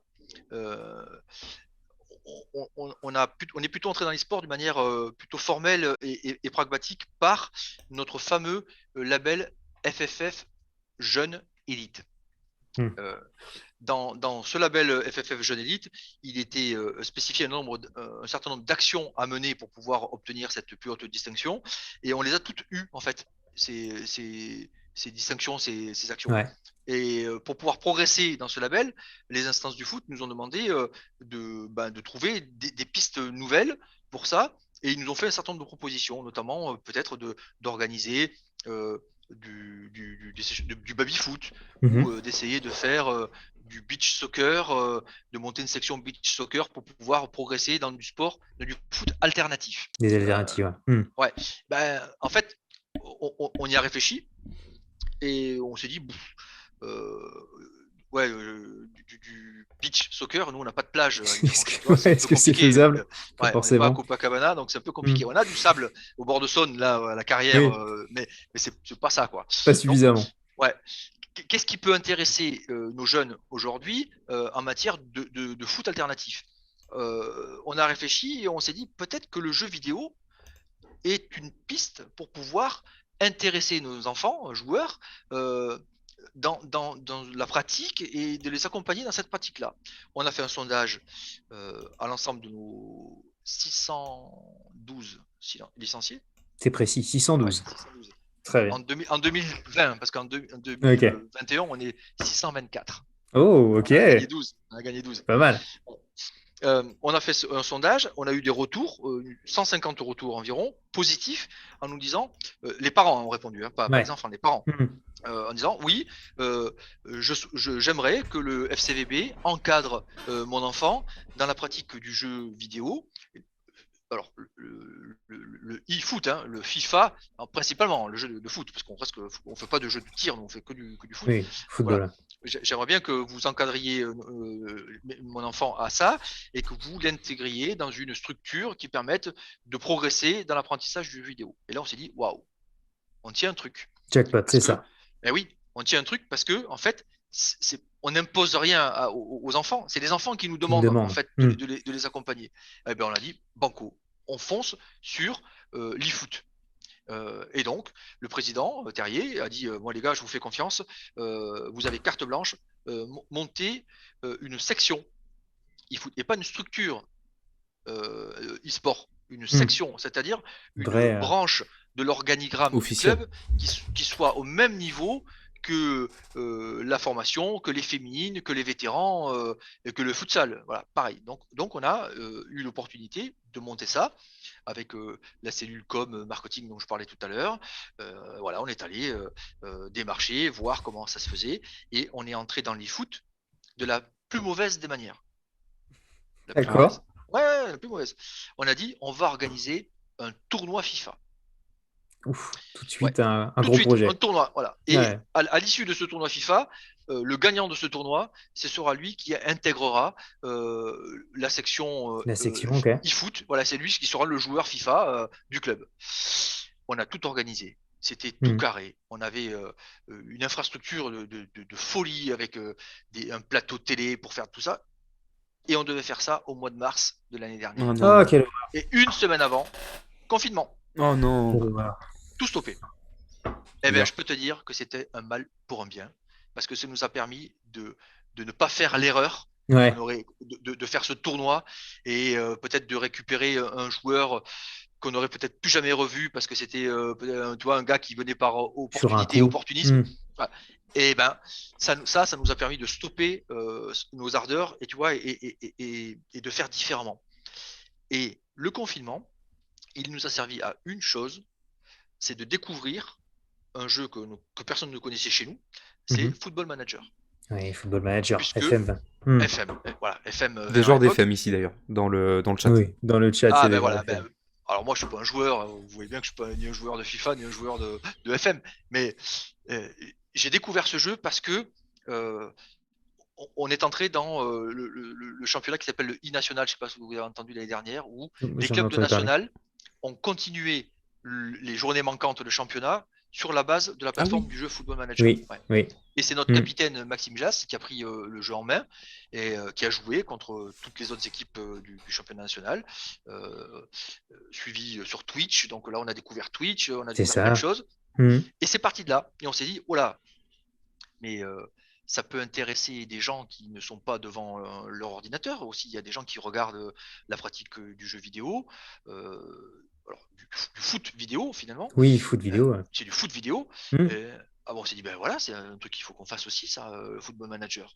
Et donc, on a demandé à Maxime Jass de nous représenter, de faire un certain nombre d'événements pour le club. Et ça nous a permis de rencontrer des joueurs Football Manager, et notamment un joueur né ici, à Villefranche, Ouais. ouais, Parfait. qui joue au Football Manager et qui s'est proposé en disant ben, moi je suis de Villefranche, je connais le club, je vais voir les matchs, je joue au Football Manager, ça vous intéresse qu'on fasse quelque chose ensemble? Et on est parti comme ça. Donc on Royal. a Alex, donc Linkin, son pseudo c'est Linkin, qui est notre joueur au Football Manager, On qui voit vient, qui c'est. voilà, On voit qui c'est. qui a débuté avec nous l'aventure de l'e-sport. Euh, et Moi, je vais ensuite, te lancer, je me oui, permets, je ah vais bah te vas-y, lancer va. sur autre chose. Euh, Parce que là, du coup, la transition elle est toute trouvée, hein. C'est très facile. Tu allais y venir, je pense, de toute façon. Donc là, on parlait, donc là, on a présenté une grosse présentation de la section e-sport, etc., de comment ça s'est mis en place. Et la question, donc en plus de ça, vous avez eu, comme tu l'as dit, le diplôme FFF Elite, etc. Est-ce que vous avez un objectif, des valeurs peut-être, faire une passerelle? On en parlait un petit peu avant off, hein, évidemment les amis, on a préparé cette émission un petit peu avant. Euh, les passerelles qui peut-être n'en sera plus une après, mais pour justement relier le club du FCVB à sa section e-sport. Exactement. Alors en fait, tu entres vraiment dans le fond du sujet de ce qui nous anime au niveau de l'e-sport et de l'e-foot. C'est pas l'approche uniquement compétitive qui anime le FCVB en matière d'e-sport. Et même loin de là. On essaie de développer notre approche e-sport selon 3 axes et qui doivent fonctionner en parallèle. Et un ne doit pas primer sur l'autre. L'associatif, l'éducatif, le sportif. Voilà, les 3 axes de l'e-sport au FCVB. Et on ne peut pas uniquement baser notre stratégie d'entrée dans l'e-sport uniquement par le compétitif, parce que ça, c'est comme un feu de paille en fait. Il suffit que tu aies le bon joueur pour briller, et tu n'as pas le bon joueur parce qu'il s'en va pour plein de raisons, tu ne brilles plus, et c'est terminé pour toi. Donc, comme dans un club, puisqu'on est dans un club de foot, comme pour les autres sections, on base toute notre stratégie sur l'éducation. L'éducation. Ouais. Donc, on va travailler un dossier ambitieux qui va consister à former les enfants, les jeunes enfants, les jeunes joueurs à la pratique du jeu vidéo d'une manière encadrée, avec comme dans un club de foot, dans une section, dans une catégorie U13, U14, où tu as un coach, tu as un terrain de jeu, tu as des règles, tu as des horaires d'entraînement, tu as des objectifs à accomplir, peut-être des sélections, de manière à progresser dans la pratique du jeu et non plus jouer aux jeux vidéo chez toi, dans ta chambre après l'école ou après l'entraînement, mais venir partager ce moment avec tes copains de ta section ou avec d'autres qui ne jouent pas au football, qui permettrait comme ça d'avoir une approche collective d'un jeu individuel. Et qui se rapprocherait d'une certaine façon, enfin pas d'une certaine façon d'ailleurs, qui se rapprocherait tout court des valeurs du club. Totalement, voilà, c'est ça. Le travail, la présence, le respect du maillot, le respect du coach, le respect des horaires, voilà, le respect de la tenue, toutes ces valeurs qu'on véhicule au quotidien, eh ben, dans l'e-sport, on doit les retrouver et on met tout en œuvre. Voilà, on démarre ça de manière à pouvoir accompagner les enfants dans la pratique du jeu vidéo au sein du club. Alors ça permet quoi? Ça permet 2 choses. La première, de proposer aux licenciés footballeurs du club une alternative. Autre chose. Quelque chose de complémentaire. Voilà. Jouer aux jeux vidéo avec le club. Et ça permet surtout aux enfants qui ne sont pas des footballeurs, pour plein de raisons, parce qu'ils n'ont pas été sélectionnés, parce qu'ils n'ont pas peut-être le niveau requis, parce que le foot, jouer avec un ballon ne plaît pas. Voilà. Ça, de pouvoir entrer dans le club, porter les couleurs du club, défendre le club dans une pratique qui est celle du jeu vidéo. Et ça donne tout son sens, tu vois, à la création de la section e-sport, c'est que tu fais partie du club et tu défends les couleurs du club. Alors comment vous êtes là actuellement par rapport justement à ce lancement qui est très récent du coup, qui date depuis mars. Ouais, voilà, bah oui, c'est ça passe très vite. Ça passe très vite et du coup, pour le moment, les premières tendances, vous en êtes content? Vous voyez encore d'autres axes d'amélioration, des gros projets peut-être éventuellement? On est loin de l'objectif, mais je suis hyper satisfait de cet engouement, tu vois, de cette perspective, parce que tout le monde est fédéré autour de ça, même le président, quoi. Le président, j'en reviens toujours avec Philippe Terrier, mais quand je lui ai dit, tiens, je participe à une émission avec mes potes de Sens Tactique, là, on va parler du FCVB, il me dit, mais parle d'e-sport, hein. Ah, trop bien. Direct, parle d'e-sport, hein, parce que l'e-sport pour le club c'est important. Parle de Twitch, il parle de Twitch parce que Twitch c'est important. Donc tu vois, dans son esprit, il a déjà basculé sur le fait que c'est plus une alternative en fait. Ça fait partie alternative. Ça fait partie du club. D'ailleurs, au passage, je me permets, pour tous ceux qui l'auraient pas encore fait, vous allez évidemment suivre la chaîne Twitch du FCVB si vous nous suivez, évidemment. Le petit raccord. Moi, je me permets, j'aurais une petite question rapidement, parce que je suis un peu curieux de ça. Parce qu'on sait que le jeu vidéo, bon, aujourd'hui, c'est clair que pour tous ceux qui suivent un petit peu l'actualité du jeu vidéo et le développement du e-sport depuis plusieurs années, on sait qu'aujourd'hui, c'est quand même quelque chose d'énorme. On parle notamment des grandes compétitions, des Coupes du Monde, etc., à plusieurs millions de cash prize, etc. Donc aujourd'hui, le e-sport est vraiment mis en place. Moi, la question que je voulais poser, c'est, du coup, à Villefranche, Euh, Comment ça a été reçu, on va dire, par peut-être ceux qui sont, notamment les parents, peut-être qui sont peut-être moins au fait de comment le jeu vidéo évolue, etc. Est-ce qu'il y a eu du scepticisme? Est-ce qu'il y a eu un petit peu une incompréhension du sens enfin, est-ce qu'il y a encore un petit peu cette phrase qu'on a beaucoup entendue quand on était jeune avec Adri, le jeu vidéo c'est fait pour s'enfermer et de toute façon Ouais. il faut faire du sport. Et est-ce que vous avez eu des reproches sur le fait que cette vision un petit peu parfois archaïque du jeu vidéo, et est-ce que vous avez eu des fois des retours Ouais. un petit peu comme ça? Mais pas que des parents, même de la Ligue. Ah oui, Ok, d'accord. ok. La Ligue nous-mêmes, moi quand je vais défendre le projet à la Ligue en disant euh, notre projet il est basé sur des valeurs nobles et notamment éviter l'enfermement des gamins dans leur chambre, Mhm. mais des fois je vois des sourires grands comme ça, les mecs qui disent mais Oui, ils il est fou comprennent lui. pas. Ouais. Ils comprennent pas. Tu vois, c'est pas qu'ils me croient pas sur parole, mais ils se disent mais attends, ça va, les jeux vidéo, on sait que c'est des geeks qui jouent chez eux parce qu'ils ont pas de vie sociale. Tu vois, Ouais. la caricature. Ouais, voilà, C'est bien vrai, sûr. on est plein Alors, dedans. mais ça, c'est dans notre monde. C'était avant ça. Quand tu analyses et que tu réfléchis à ce sujet de manière la plus objective possible, tu te rends compte que c'est pas vrai du tout. C'est pas Mm. tous les. Vous êtes bien placés pour le savoir. Vous êtes des joueurs tous Bien les uns sûr, les autres dans le chat de bien jeux sûr. vidéo. Vous n'êtes pas des asociaux. Vous êtes des Non, gens non. totalement intégrés dans votre vie, mais vous avez une passion qui est celle de progresser sur une plateforme type Football Manager. Et ça, c'est une passion comme les candidats qui font de la photo. Euh, donc, tu vois, Bien sûr. avoir cette caricature-là aujourd'hui, c'est pas acceptable. Voilà. Et donc, notre propos, nous, c'est de défendre ça auprès des parents en disant vous avez une image du jeu vidéo qui est celle des années 80, sûrement. Aujourd'hui, c'est plus ça. Le jeu vidéo, c'est quelquefois hautement intellectuel. Bien sûr. Le Football Manager, c'est un jeu hautement intellectuel parce que il faut comprendre plein de choses. Les tactiques, les paramètres, il faut manœuvrer, il faut avoir un peu d'anticipation. Donc, ça pousse l'esprit à réfléchir. Voilà. Donc, ça reste un ordinateur, d'accord, mais ça fait travailler le cerveau, quoi. Mais Tu vois. la préparation tout court de l'e-sport actuel, qui est devenu très similaire à du Ah sport, bah complètement, c'est-à-dire t'as de la diététique, t'as du des physique, masseurs, t'as du bien sûr, t'as bien tout, sûr. hein. Oui, Évidemment, oui, évidemment. exactement, tu as la préparation physique, tu as du suivi médical. Alors, en fait, c'est ce qu'on a déjà un peu prévu, nous, c'est que on a un staff médical qui est assez étoffé au FCB avec des kinés, des ostéos, des médecins. Hmm. Euh, on met à disposition de l'ensemble des joueurs du club ce staff médical. C'est pareil pour l'e-sport, hein. Les Hmm. joueurs e-sport, ils ont accès aussi à cette approche médicale. Donc ça, c'est quelque chose qui est admis déjà, tu vois. Mais pour revenir sur les parents, euh, le discours, il faut répéter tout le temps. Il faut répéter tout le temps aux parents. Attention, votre enfant, quand vous allez l'amener au club jouer aux jeux vidéo, on ne va pas l'enfermer dans une pièce à double tour en disant maintenant tu passes 2 heures, tu joues avec ta manette et puis on n'en parle plus. Oui, Non, c'est pas ça. il Hmm. aura la nécessité et l'obligation de sortir, de faire de l'activité physique à son niveau. Alors peut-être pas du foot, mais à son niveau de l'activité physique, de manière à avoir ce complément qui fait que ben il respire quoi. Voilà, et que c'est pas un geek dans sa chambre Qui en reste train chez lui. qui reste 2 heures dans le noir à jouer avec sa manette. Voilà.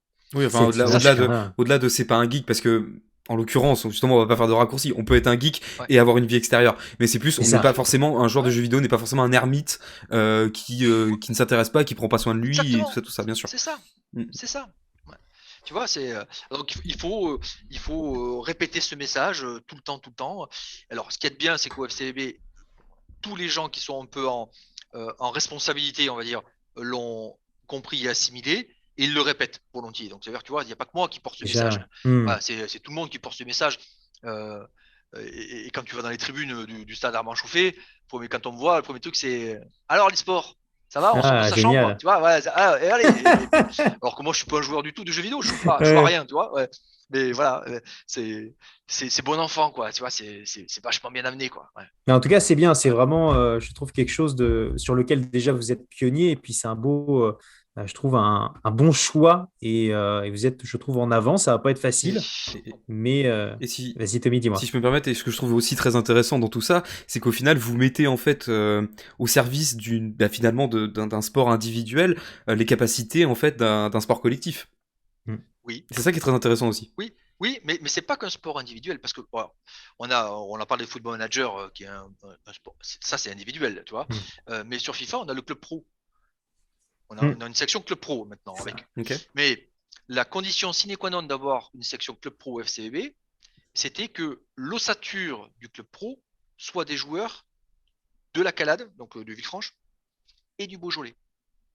S'il n'y avait plus D'accord. cette condition, voilà, des francs-tireurs ou des mercenaires, tu vois, pour Aucun monter intérêt. juste une structure, aucun intérêt. Aucun intérêt. Parce que moi, je veux que ces joueurs-là, si vendredi, j'ai envie qu'ils viennent représenter l'e-sport au stade Armand Chauffé, ils puissent venir avec le maillot du club, tu vois, et dire, ben moi, je suis joueur e-sport du FCVB et je défends les couleurs parce que ce club, je le connais. Ça me Voilà. tient à cœur et je connais ses Voilà, valeurs. je connais les valeurs, je connais les joueurs, je viens les voir. Et là, on est en train de monter un parrainage, tu vois, des joueurs de la N1 avec les joueurs du club pro, de manière à ce que chacun des joueurs ait un homologue réel, tu Hmm, vois, avec le même numéro, et qui puisse comme ça être parrainé pour qu'on ait ce sentiment d'appartenance, quoi. Voilà. Et ça c'est génial, ça. Tu vois. c'est hyper Alors important. J'ai. message Ah, du coup vas-y, à vas-y. tout message à du coup à toute l'équipe du FCVB e-sport. Ça veut dire que Laurent, Ouais. vu que vous êtes dans le secteur, si vous pointez pas au match, il vient vous chercher vous-même. Hein. Il vient vous chercher lui-même. Hein. C'est ça. C'est ça aussi Ah que ça ouais, veut dire. Hein. Direct. Attention. Hein. ouais, attention. Et tu mets ton survêt parce qu'il faut que tu sortes avec le survêt du club. Hein. Normal. Intérêt d'être prêt. Et Ah, Exactement. l'Athletic Bilbao du Rhône. ah ouais, Ça. ben, c'est un peu ça, tu vois, c'est Ouais. ça. Ouais. Sur les valeurs Alors, de prendre que des joueurs locaux. on essaie au maximum. On peut pas Bien avoir sûr. 17 Bien sûr. joueurs au club Bien pro, sûr. c'est impossible. Mais déjà d'en avoir 7, parce qu'on en a 7, c'est quand même pas mal. Le Hein. sature. Ouais. Ouais. C'est Ah c'est ouais, même ça tue. c'est même déjà très bien. Je Ouais, vais poser moi une dernière question sur l'e-sport. oui. Là, vraiment, je me permets, je ne t'avais pas prévenu par rapport à ça. Est-ce qu'il y a un gros projet par rapport à l'e-sport qui arrive au FCVB? Est-ce que il y a quelque chose de prévu sur les mois à venir? Est-ce que vous avez des envies par rapport à cette section e-sport? Des gros projets ou des envies? Oui. Euh, alors, on a un projet structurel. C'est tout bête, mais on a envie de créer une vraie game room. Ok, Voilà. Dans notre espace VIP tout neuf, là, on a capacité à monter une boîte, on va dire, à l'intérieur de laquelle on pourra agencer vraiment une game room digne de ce nom avec des écrans, des incroyable, sièges, des trucs, voilà, tout qui va incroyable. bien. Voilà. Ça, c'est un projet court terme, puisqu'on a déjà réfléchi, ça va se faire rapidement. Euh, c'est plutôt sympa de dire à un gamin, viens jouer, mais qu'on l'enferme pas dans le bureau du président, quoi, C'est tu vois, qu'on ça, le mette ouais, dans dans une des salle conditions dédiée. favorables. Ouais. Hmm. Ça, c'est ça. Euh, on a plein de projets. Certains, je peux pas vous en parler tout de suite, Bien d'accord, sûr, mais bien on Évidemment. en sûr. a plein. Évidemment. On Mais imagine moi, bien. ouais, mon kiff, ouais, ce que j'aimerais le plus, tu vois, c'est d'organiser à l'intérieur du club euh, des compétitions de FIFA 11 contre 11, Ouh. section Ouh, contre section. ouh là. Ouh. Et ouais, section contre section, tu vois, ça c'est pour la partie plutôt euh, fun. Et que Ouais, on fasse un championnat et que à la fin de l'année, quand on fait notre arbre de Noël, tu vois, où on se retrouve tous, eh bien qu'on fasse la finale des U14 contre les U16, tu vois, qui se retrouvent tous dans la salle 11 contre 11, qui fassent leur match sur écran géant et qui soient diffusés sur Twitch avec 400 viewers, tu vois, voilà. ah, Et que ça fasse incroyable. plaisir aux parents. Ouais, ça, c'est le vœu le plus cher de tout le monde, hein, c'est de faire plaisir aux enfants Hmm. pour que chacun s'assoie sur un siège, il joue son poste, tu vois, avec sa manette, il se confronte avec son pote qui est en face et qui joue au même poste que lui, ça serait génial. Et un grand Alors ça, moment au final avec une grande salle et tout, enfin, tout le club, Une du grande coup, LAN, quoi. ouais, ouais, tellement loin c'est ça. du cliché dont on a parlé avant. Voilà, mais d'être réunis autour du jeu vidéo, quoi. Ouais, mais ça, moi, je prends l'engagement, tu vois, devant toi ce soir, je prends l'engagement que sous, pas cette saison, mais peut-être la saison prochaine, ça, on le fera. Parce que, Croise les doigts. ouais, ouais, ouais, vraiment, on met tout en œuvre pour que ça se passe. Ouais. Incroyable. Formidable. Et C'est un ouais, très beau projet. Tu veux ouais, dire quelque chose peut-être, Tommy? Oui, bah après, rapidement sur l'e-sport parce que. euh, j'ai un dernier truc à dire sur Bien l'e-sport. sûr, vas-y, vas-y, Très vas-y. bien. Vas-y, vas-y. Parce que ça, c'est important. Euh, on a parlé de l'aspect éducatif des enfants, Mhm. le compétitif, les tournois qu'on peut faire, d'accord. Mais après, il y a une approche novatrice et qui est d'actualité, c'est l'utilisation de l'outil jeu vidéo pour progresser dans le monde du vrai football. Ah, ça, c'est intéressant. Ça, ouais, c'est ce qu'on a mis Très en place. intéressant. Hmm. Euh, c'est ce qu'on est en train de mettre en place. On a fait une première réunion la semaine dernière, réelle, hein, on a fait une vraie réunion pour former les éducateurs du club, les éducateurs qui sont diplômés, hein, diplômés d'État, c'est pas des branques, hein, c'est des mecs, ils ont étudié le football Hmm. et ils ont un niveau de coaching qui est assez élevé. on leur a fait une formation sur le jeu Football Manager, fait par Maxime Jass, donc le joueur professionnel qui joue à FM. Il les a réunis dans une salle, il leur a expliqué tout le paramétrage du jeu, toutes les actions possibles pour pouvoir faire des tactiques, modifier des tactiques, améliorer sa tactique, trouver des points forts, des points faibles, pour que les éducateurs prennent cet outil et s'en servent pour parfaire leur séance d'entraînement sur le stade, pour parfaire leur tactique du week-end, pour par exemple faire assimiler à des éducateurs en formation le fabuleux 3-5-2 d'ex Alain Pochat qui est repris par Hervé de la Major, tu vois, parce que c'est l'ADN du club maintenant. Et voilà. Et donc, on va se servir de la plateforme FM 21 pour pouvoir progresser dans l'apprentissage du vrai football. Et c'est sans doute une première, parce que c'est quand même. Ouais, c'est ça. C'est clairement une première de servir de l'outil FM. Et en plus de ça, c'est se servir de l'outil FM avec des gens qui sont déjà diplômés. Ah oui, c'est pour ça que je te dis, c'est des gens qui connaissent le foot. C'est ça. Qui connaissent des choses. Et à la première présentation, on a fait 2 heures de séminaire. En 2 heures de séminaire, j'ai vu les éducateurs avec des yeux comme ça ouverts. Comme ça, ouais. Ils se sont dit, mais putain, mais c'est puissant, quoi. Mais je peux faire ça. Incroyable. Et si je fais ces modifications, est-ce que je peux voir pendant le match des changements d'attitude? Ben oui, donc Max, il montrait, voilà, tu peux dire telle consigne, tel truc, tel positionnement. Et il voyait directement dans le jeu des modifications. Et le gars, il disait, ah ouais, mais attends, mais moi j'ai mon arrière latéral là, et je vais le faire jouer piston. Il sait pas du tout ce que c'est. Il n'arrive pas à se projeter dans l'espace. Donc avec le jeu, je peux lui montrer le déplacement qu'il faut, celui qu'il ne faut pas faire, en fonction des consignes que je lui donne. Mais tu vois, ils ont tout de suite compris l'intérêt et l'utilité de faire cohabiter, rejoindre. Donc tu vois, c'est pas la passerelle maintenant, on est d'accord, hein, c'est plus la passerelle. Hein, non, c'est le jeu vidéo et le foot. Le lien est déjà fait. C'est la même chose, on avance en même temps. Et ça ne s'est pas encore fait. On débute. Alors, moi, je pose des questions à d'autres clubs, ils sont pas encore dedans. Je pose des questions à des joueurs de Football Manager. Ils n'ont jamais été sollicités pour expliquer ces choses-là. Voilà, donc on avance doucement, mais c'est quelque chose d'extrêmement important pour le club. Et très novateur. Et très novateur, ouais. Et très novateur pour le coup. Et justement, petite question du chat qui est très en lien avec ça. Est-ce qu'à l'avenir, ou peut-être que c'est quelque chose que vous faites déjà, est-ce que vous pourriez utiliser FM comme base de données pour recruter? Ah, la question du scouting. Ouais, exactement, c'est question scouting, mais du coup, elle est tellement légitime. Si je te dis non, je te mentirai. Évidemment. Je ne peux pas te dire non. Je vais te dire oui. Ouais. Mais il faut trouver le juste milieu. Oui, bien sûr. Parce que la base de données, elle est énorme et il faut savoir ce que tu cherches pour pouvoir trouver ce que tu veux, en fait. Tu vois, et globalement, je résume comme ça. On mettra en place dans notre cellule recrutement quelqu'un qui sera spécialisé dans le jeu Football Manager, c'est sûr. Ok. Voilà. Comme on va entrer des gens qui sont spécialistes en analyse vidéo, on aura quelqu'un qui sera spécialiste en analyse base de données de Football Manager. Et comme ça permettra d'avoir un œil aussi sur les fameuses pépites, tous les joueurs qui sont d'un certain niveau. Mais pas que, en fait. Et là, la nuance, c'est que pour nous, ce qui est intéressant, c'est aussi pour les divisions inférieures. Par exemple, notre équipe B qui est en Régional 1. Ok.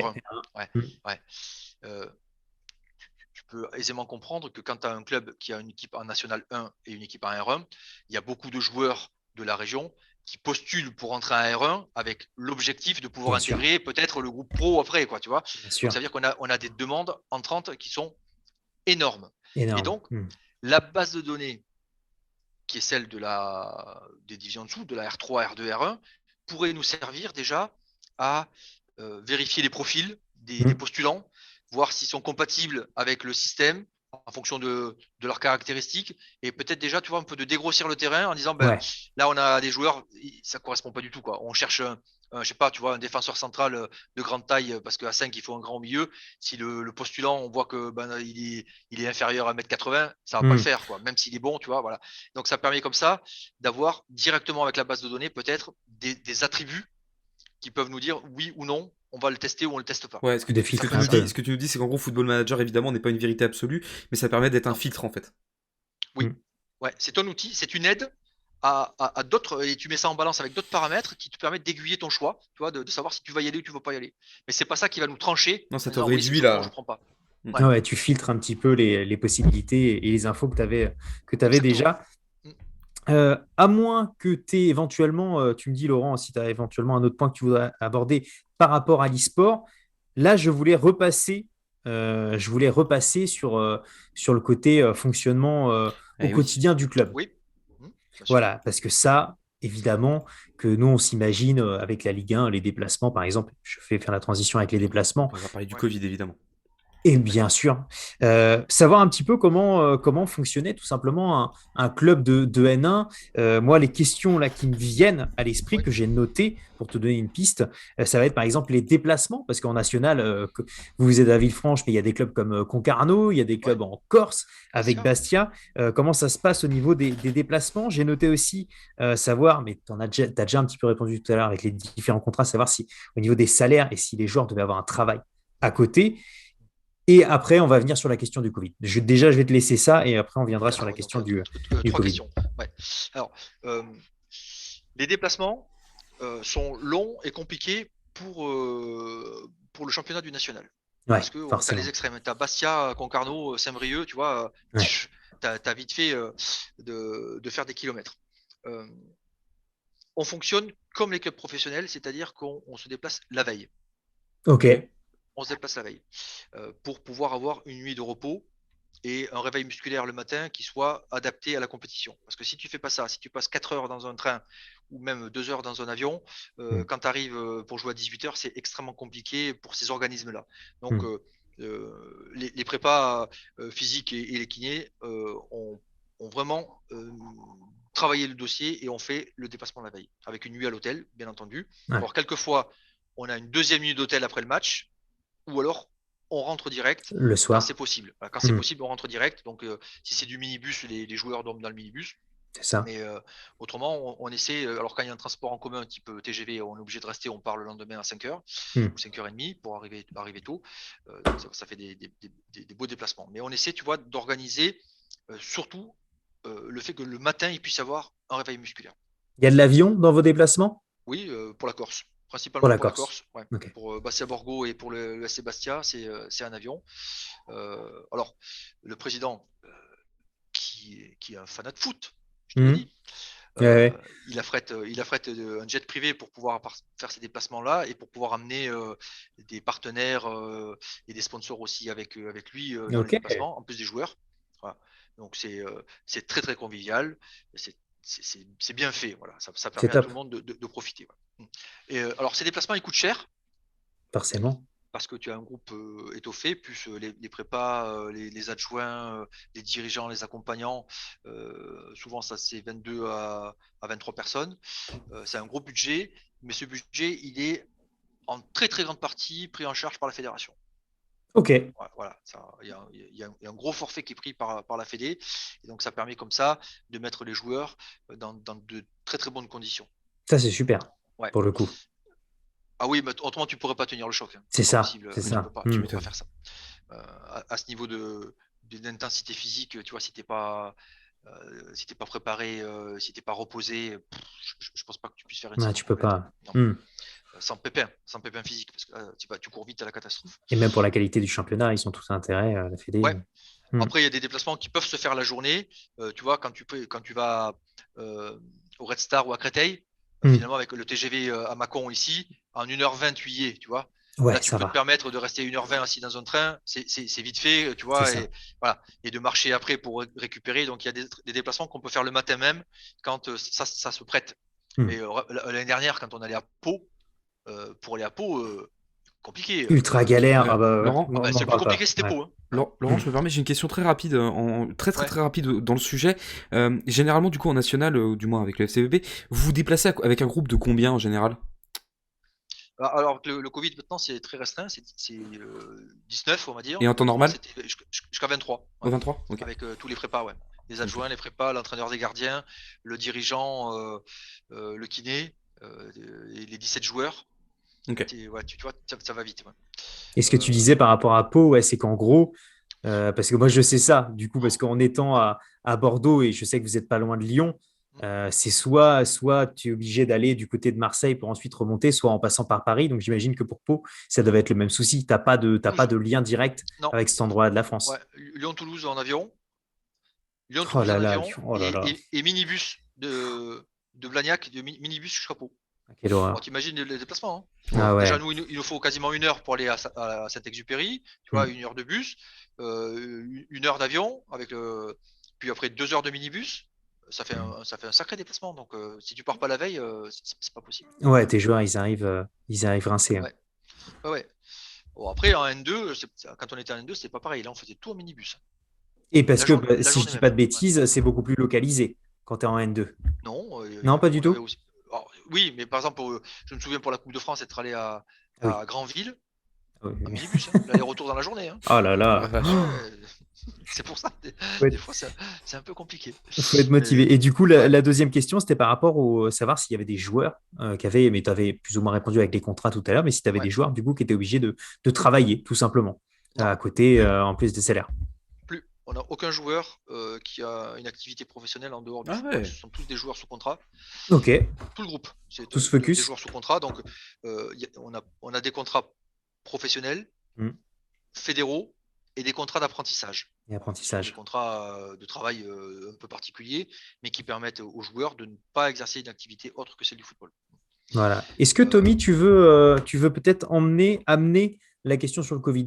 Si tu veux, je te la Oui, laisse, oui, pourquoi pas, celle-ci. bien sûr, ouais, avec grand plaisir. Bah du coup, voilà, question toute simple, toute bête pour commencer. Je pense que y a rien de mieux. Euh, Quels ont été, on va dire, les premiers impacts du Covid maintenant ça fait ça fait plus d'1 an maintenant hein, qu'on est dans cette Mhm. situation. Euh, quelles sont pour toi vraiment les choses qui ont, enfin, les choses qui ont été vraiment impactées par le Covid plus que par les autres et oui, voilà, ce qui a vraiment changé le Covid au sein du club en fait. ouais, bah, l'arrêt du championnat l'année dernière, ça a miné les esprits parce qu'on était dans une dynamique hyper positive. Tu vois, on sentait bon la Ligue 2, le Ouais, groupe était vraiment homogène, tu vois, ça sentait bon. Et l'arrêt prématuré du championnat, ça a cassé les jambes à tout le monde, quoi.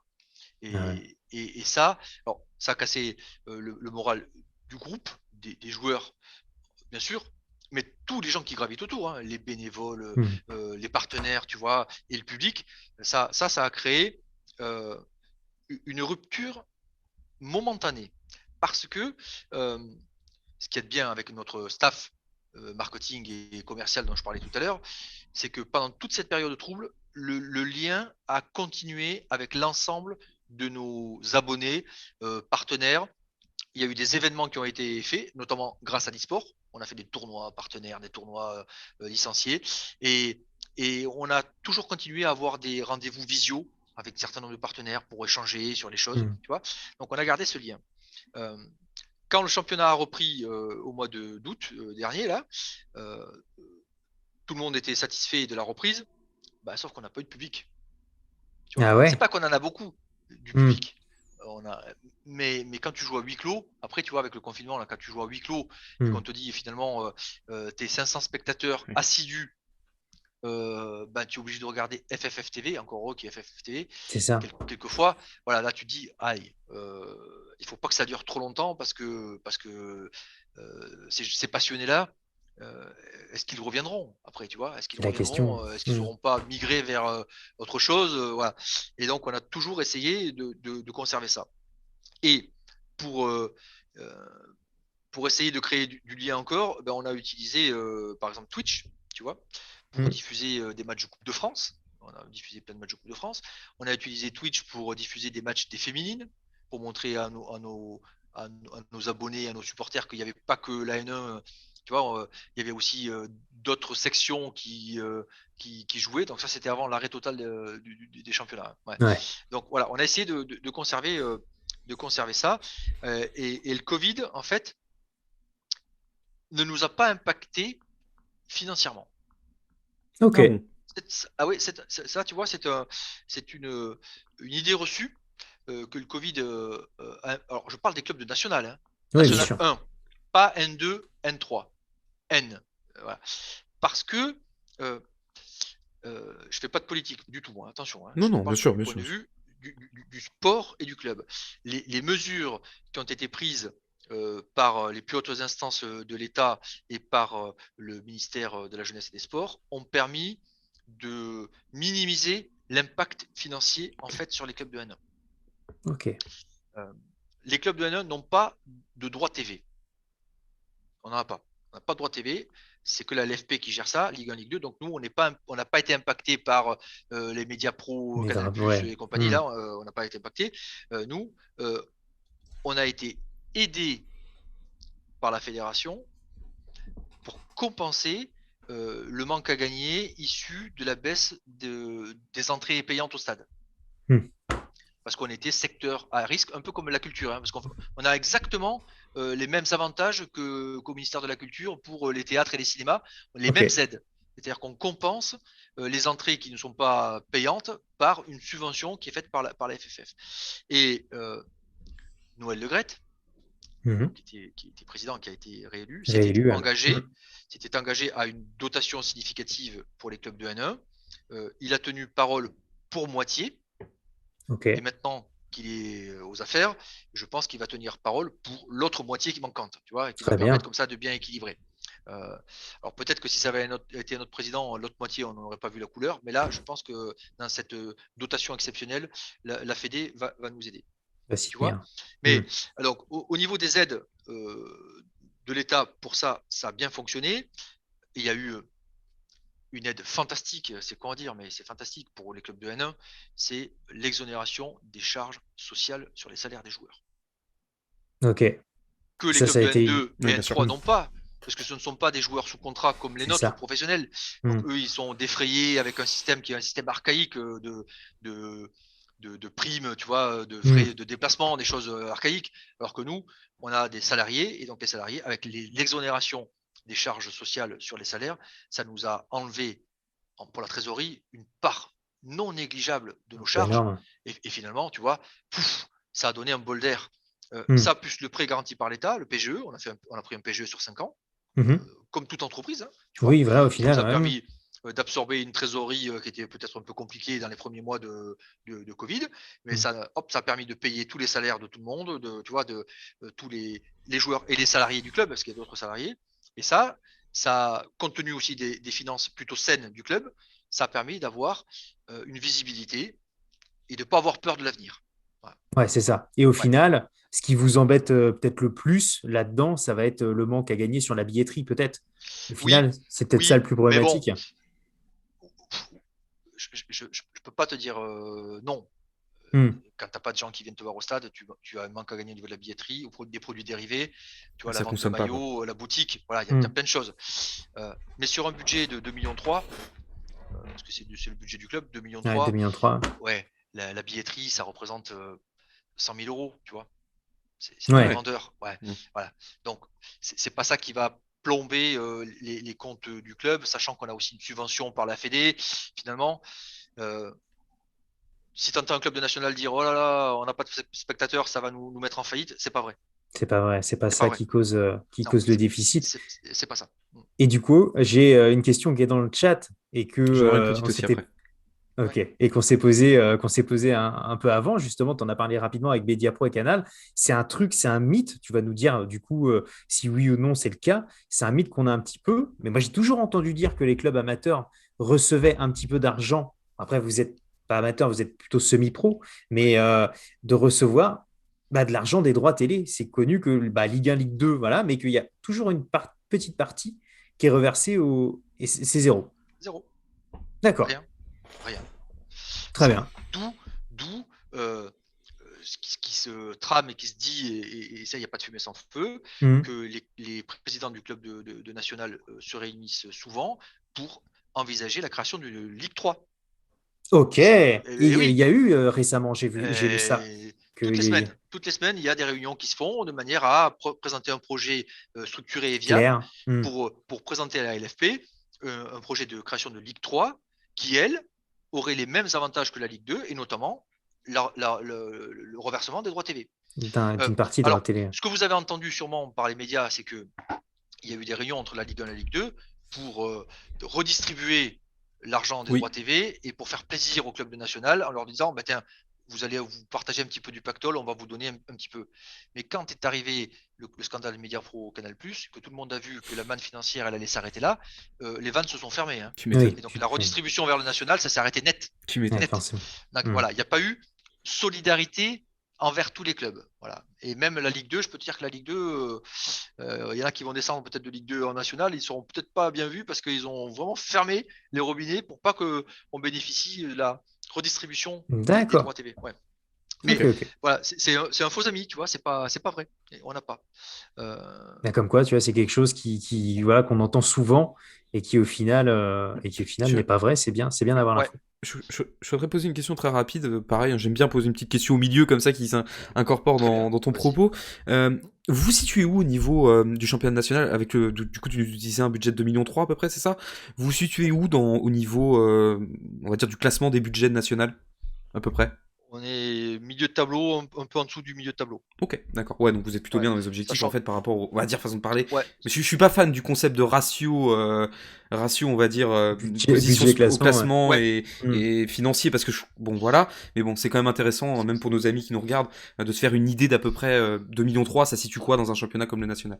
Donc Ouais, après, tu as des clubs comme Laval, QRM qui peuvent aller jusqu'à 4, 5 millions, tu vois, 5 millions de budget, le double de nous. Bon, après, tu vois l'effectif qu'ils ont et les résultats où ils en sont. Donc, bien c'est sûr. aussi normal. Bastia, c'est pareil. Bastia, Bastien, bien sûr. ils ont un budget qui dépasse les. Alors, je sais pas la valeur exacte, mais je crois que ça dépasse les 4 millions. Donc, ça permet comme ça d'avoir un effectif, tu vois, étoffé, Bien sûr. élargi et envisager une montée rapide. Et tu as d'autres garanties avec un budget, bien évidemment, un petit peu plus élevé. En parlant de budget, Oui. justement, moi, je voulais parler transfert. Pareil, une grosse curiosité que j'ai, peut-être que le chat a également, c'est comment ça se passe, parce que là, évidemment, qu'on est très loin des 222 millions d'un Neymar, bien Ah, ben oui. sûr. Ah, ben oui.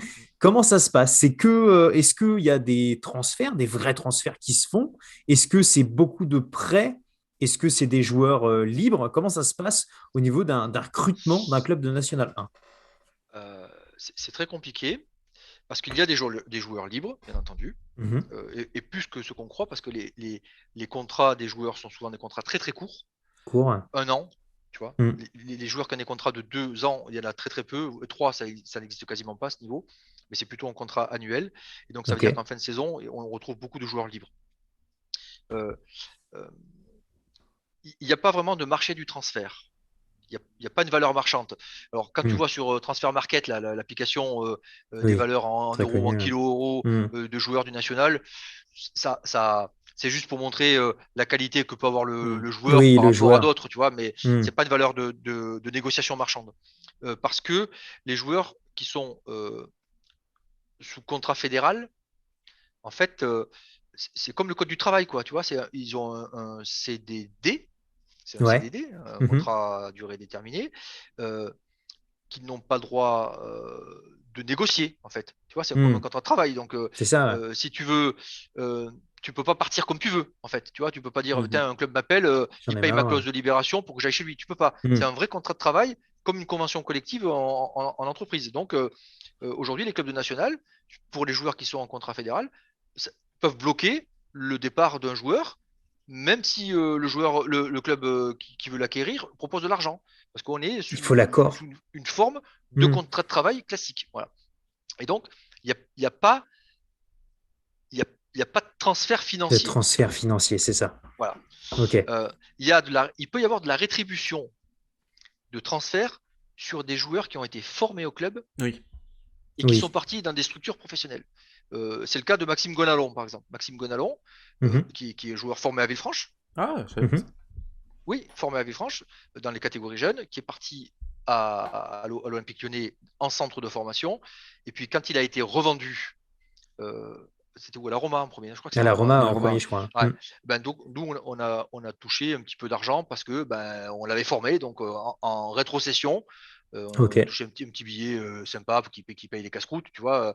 Donc, ouais, Qui fait toujours plaisir. ça fait toujours plaisir de se dire, C'est voilà, ça. tu as contribué à ce que Max, qui est un gars excellent, Max Gonalon, on pourra en parler pendant des heures. Toujours des contacts Ah, avec Maxime Gonalon? tout le temps.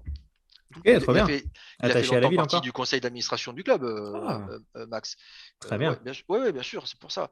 Et J'espère qu'en fin de carrière, il pourrait venir faire une pige, Ah, tu Oh, vois, incroyable. une dernière extra, saison extra. au FCB. Tu vois, ça serait quand même sympa de voir Maxime Gonalon, comme a fait Ludovic Julie à Chasselet. Bien Il est venu sûr. finir sa carrière à Chasselet.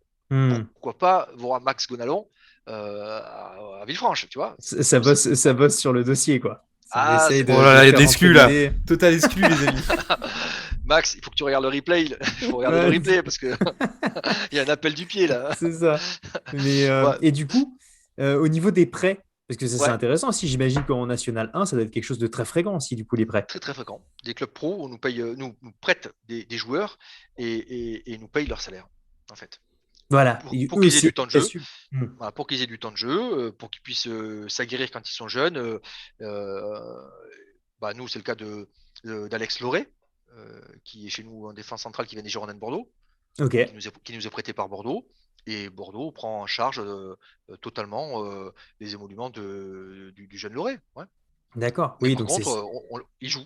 Voilà, il joue. c'est du gagnant-gagnant, quoi. C'est Oh, vous bah leur oui, proposez d'accéder à une place quasiment enfin, titulaire, j'imagine, la plupart du temps quand c'est des prêts de clubs professionnels. Mais voilà, ouais, d'avoir du temps de jeu, en ouais, tout cas. voilà, En il doit tout avoir cas, du du temps de temps de jeu, jeu. mais tu peux, par exemple, à Alain Pochat, tu pouvais pas lui imposer Ah de bah faire non, jouer un joueur parce c'est qu'il ça. était en contrat avec les Girondins de Bordeaux. Bien Hein. sûr. Ça, Hein. Ah, si tu étais bon, tu jouais. Si tu n'étais pas bon, tu jouais pas. Donc attention. Euh, mais après, le problème qu'il y a avec les prêts, euh, c'est que tu peux pas te projeter dans la continuité, tu bah, vois. c'est ça que j'allais Parce que tu demander. sais que C'est ça. Bien ouais, sûr. le joueur, s'il est bon dans ta saison de national, il va retourner chez lui dès l'année d'après, quoi, tu vois. Parce C'est que ça. les superviseurs, ils sont tous les vendredis, tu as les superviseurs au stade, hein, ils viennent voir les joueurs, ils les C'est suivent, ça. voilà. Et donc, bah, un joueur qui flambe une belle année avec nous, il repart.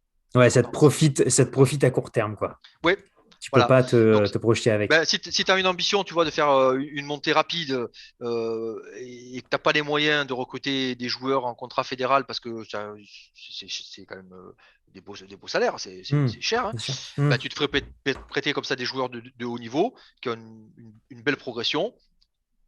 Ils te font remplir tes objectifs, tu montes, mais après tu les revois plus. Ils se barrent. Et bon, Ouais. après, c'est dommage pour le groupe, quoi, tu vois. Voilà. Et encore, une possible montée serait l'un des seuls trucs qui permettrait éventuellement de les garder un De peu. conserver, voilà, c'est ça. Une C'est montée en Ligue ça. 2 pourrait permettre de conserver un joueur en prêt, ouais, une saison de plus, Ouais, c'est vrai. éventuellement un joueur ou deux. Ouais, Et ben écoute, moi de mon côté, Tommy, tu vas me dire, moi de mon côté, j'ai fait un peu le tour de mes Bah, questions. de toute façon, on va bientôt arriver au bout de cette émission. Ça fait quand même plus Voilà, d'1 heure et demie qu'on est ensemble. Mais avec Laurent, c'est passionnant évidemment de pouvoir bah ouais. très intéressant. aborder tous ces Bah, sujets. tu fais parler du club, je peux t'en parler pendant des heures. Alors, du coup, justement, Laurent, on a pas mal parlé du club Ouais, depuis le début, évidemment, puisque c'était le but de cette émission et du football en général. Moi, je voulais te soumettre à un petit test, voilà, un petit jeu ah, avec toi pour te connaître un petit oula, peu plus tes goûts football. Et du coup, voilà, je voulais te poser quelques questions rapides, comme ça, boule pour point, ça vient. ouais, Tu ouais. réponds. Si tu veux nous expliquer pourquoi tu as répondu ça, n'hésite pas. Mais l'idée, c'est de voilà répondre. T'es prêt? Allez, Allez, c'est parti. vas-y. Le plus grand joueur de l'histoire. Maradona, Le club de foot que tu supportes en dehors du Villefranche-Beaujolais. le Football Club de Barcelone. Barcelone, ok, très bien. Si t'avais pu jouer, bah du coup Maradona je suppose, mais à part Maradona, si t'avais pu jouer avec un joueur. Euh, Mario Kempes, Ah ok, Kempes. Ok, d'accord, très intéressant. du monde 78, Argentine 78, c'est celui qui m'a fait aimer le football, en fait, Mario Ah, Kempes. ok, Ok, carrément. d'accord, Ouais. très bien. Euh, la légende pour toi, enfin une, on va dire une des légendes pour pas froisser peut-être certaines personnes, une légende du Villefranche-Beaujolais. La légende de... Moi, je pense que la légende, c'est Maxime Jass, aujourd'hui. Ok, Ok, Je pense que c'est celui qui représente le club avant, pendant et qui le représentera après. C'est Maxime Jass, la légende. Ouais. très bien. ok, d'accord, très bien. Et enfin la dernière question qu'on voudrait te poser, qu'est-ce qu'on peut souhaiter pour la suite du Villefranche-Beaujolais? Ah, euh, moi c'est mon truc. Moi, j'aimerais que tous les enfants qui jouent au foot s'éclatent à jouer au foot et continuent toute leur vie, comme je fais moi, de jouer au foot tant que le physique te le permet, tu vois. Moi, j'ai 52 ans, je suis toujours vétéran et je joue au foot depuis l'âge de 4 ans sans discontinuité, tu vois. Et, Ouais. et, et, et mon plaisir, ce serait que les gamins continuent à jouer au foot toute leur vie au FCVB ou ailleurs, mais qui profitent de pouvoir jouer, de pouvoir s'amuser et de pouvoir profiter de ce jeu-là qui est notre passion. Tu vois. Voilà. Ça, c'est mon souhait personnel.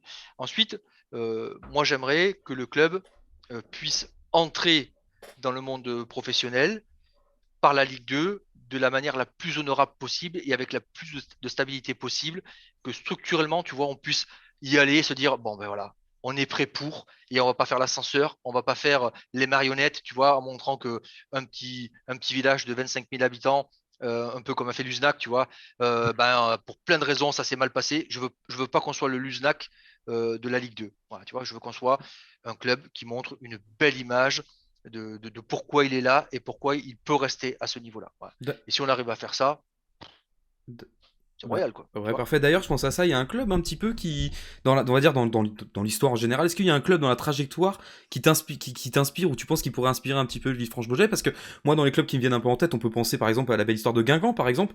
On sait qu'il est pas Oui. forcément qui est pas une grande ville, on le sait très bien, qui Mm. pourtant arrive à performer au plus haut niveau, qui a réussi à Ouais, monter, gagner des coupes de France, comme etc. Sedan. Alors, Sedan. Sedan, ouais, Bien tu vois, sûr. c'est un Mhm. peu. Sedan, on compare souvent FCB à Sedan parce que Sedan, c'est reculé. Je sais pas si vous êtes déjà allé à Sedan. Moi, je suis allé. Hein. Non, jamais. Ah ben, à part le stade de foot et deux, trois sangliers, y a pas grand-chose à Sedan. Ben, tu vois, Sedan, ils ont bâti leur communauté autour du club de foot. Et même s'ils sont en N2, tu as toujours cet engouement autour du club de foot. Et ben, tu vois, tu parles de Guingamp, les Bretons, c'est ça. Tu parles de Bayonne, ben Bayonne, les Basques, c'est ça. Tu parles de Bastia, Bastia, c'est ça. C'est parce que tu as une ferveur Mm. autour des valeurs d'un club. Identité, Et ouais. si tu as ça, le club il perdure, tu vois. Voilà. D'accord. Oui, oui, je pourrais peut-être plus me comparer à Sedan, tu vois, qu'à Guingamp, Mhm. Mhm. parce que Sedan, je suis déjà allé et j'ai vu comme c'est dur. Voilà. Ouais. Ok. Et que le foot apporte quelque chose de différent, tu vois, et une lumière un peu dans cette région qui est dure. Ouais. Ok, super. Et dernière petite question, Adrien, peut-être t'en auras une petite dernière avant de finir. C'est quoi le derby pour Villefranche-Beaujolais? C'est quoi un petit peu le rival? Il y a un rival ou pas? Ah C'était il y a oui, pas longtemps, je crois. Bourg-en-Bresse. Voilà. Bourg-en-Bresse. D'accord, très Ouais, bien. Bourg-en-Bresse, c'est le national, c'est le derby. Et quand on était en N2, c'est Chasselet qui est à côté, MDA Ok. Chasselet, Gol FC maintenant, qui s'appelle Gol FC. Voilà, c'est le derby parce que là, on est à 6 km de stade à stade. Hein. Donc tu vois, Ah oui, ouais. Ah oui, oui. incroyable. C'est juste derrière là-bas. Hein. Donc, Incroyable. ouais. Donc on avait un N2, on avait un beau derby. Alors, il se pourrait, ils sont premiers de la N2 là, il se pourrait que peut-être on les voit l'année prochaine en N1, Gol FC. Hein. Je sais pas si, je sais pas comment ça va se passer au niveau des Ouais, pour classements eux. là-bas, mais on pourrait avoir plusieurs derbys en national l'année prochaine si nous on reste et que Bourg reste aussi. Ah, il y a la Duchère, mais la Duchère c'est pas un vrai derby la Duchère. C'est C'est plus différent. une, alors pas la Duchère, le SC Lyon. C'est plus Oui, ça une, a changé. C'est ouais, Lyon maintenant. Hmm. c'est plus une confrontation qu'un derby. Voilà, c'est une rivalité ville-village. C'est un peu différent. D'accord. Ouais, c'est un peu Ouais, différent. avec Lyon. Ouais, ouais. Ok, ok. C'est camion, ouais, tu vois. Et juste Ouais. une petite question, parce que je suis désolé, je pousse un peu, mais j'ai pas trop eu le temps de parler, mais j'ai juste une petite question. Ça se passe comment vous avez les féminines au FCVB? Oui, bien Ça sûr. ça Ouais. se passe comment pour les féminines? C'est génial. On a Mhm. une section féminine, mais des tout petites jusqu'aux seniors, toute catégorie. Hein, alors, info, on a une U18, Laurine Abada, U18, qui est sélectionnée à l'équipe de France. Ouh, Oh, On a eu la réponse hier. On a eu la nouvelle hier. Elle avait fait des félicitations à stages elle. de présélection à Clairefontaine là, et elle est sélectionnée. Donc on a une féminine qui est en équipe de France. Donc pour te dire que c'est la formation qui est issue du club. Hein. C'est pas une qu'on a Oui, bien récupérée dans sûr. un autre club. Hein. Voilà. Et sa maman est au conseil d'administration. Tu vois, son frère, il joue en R1.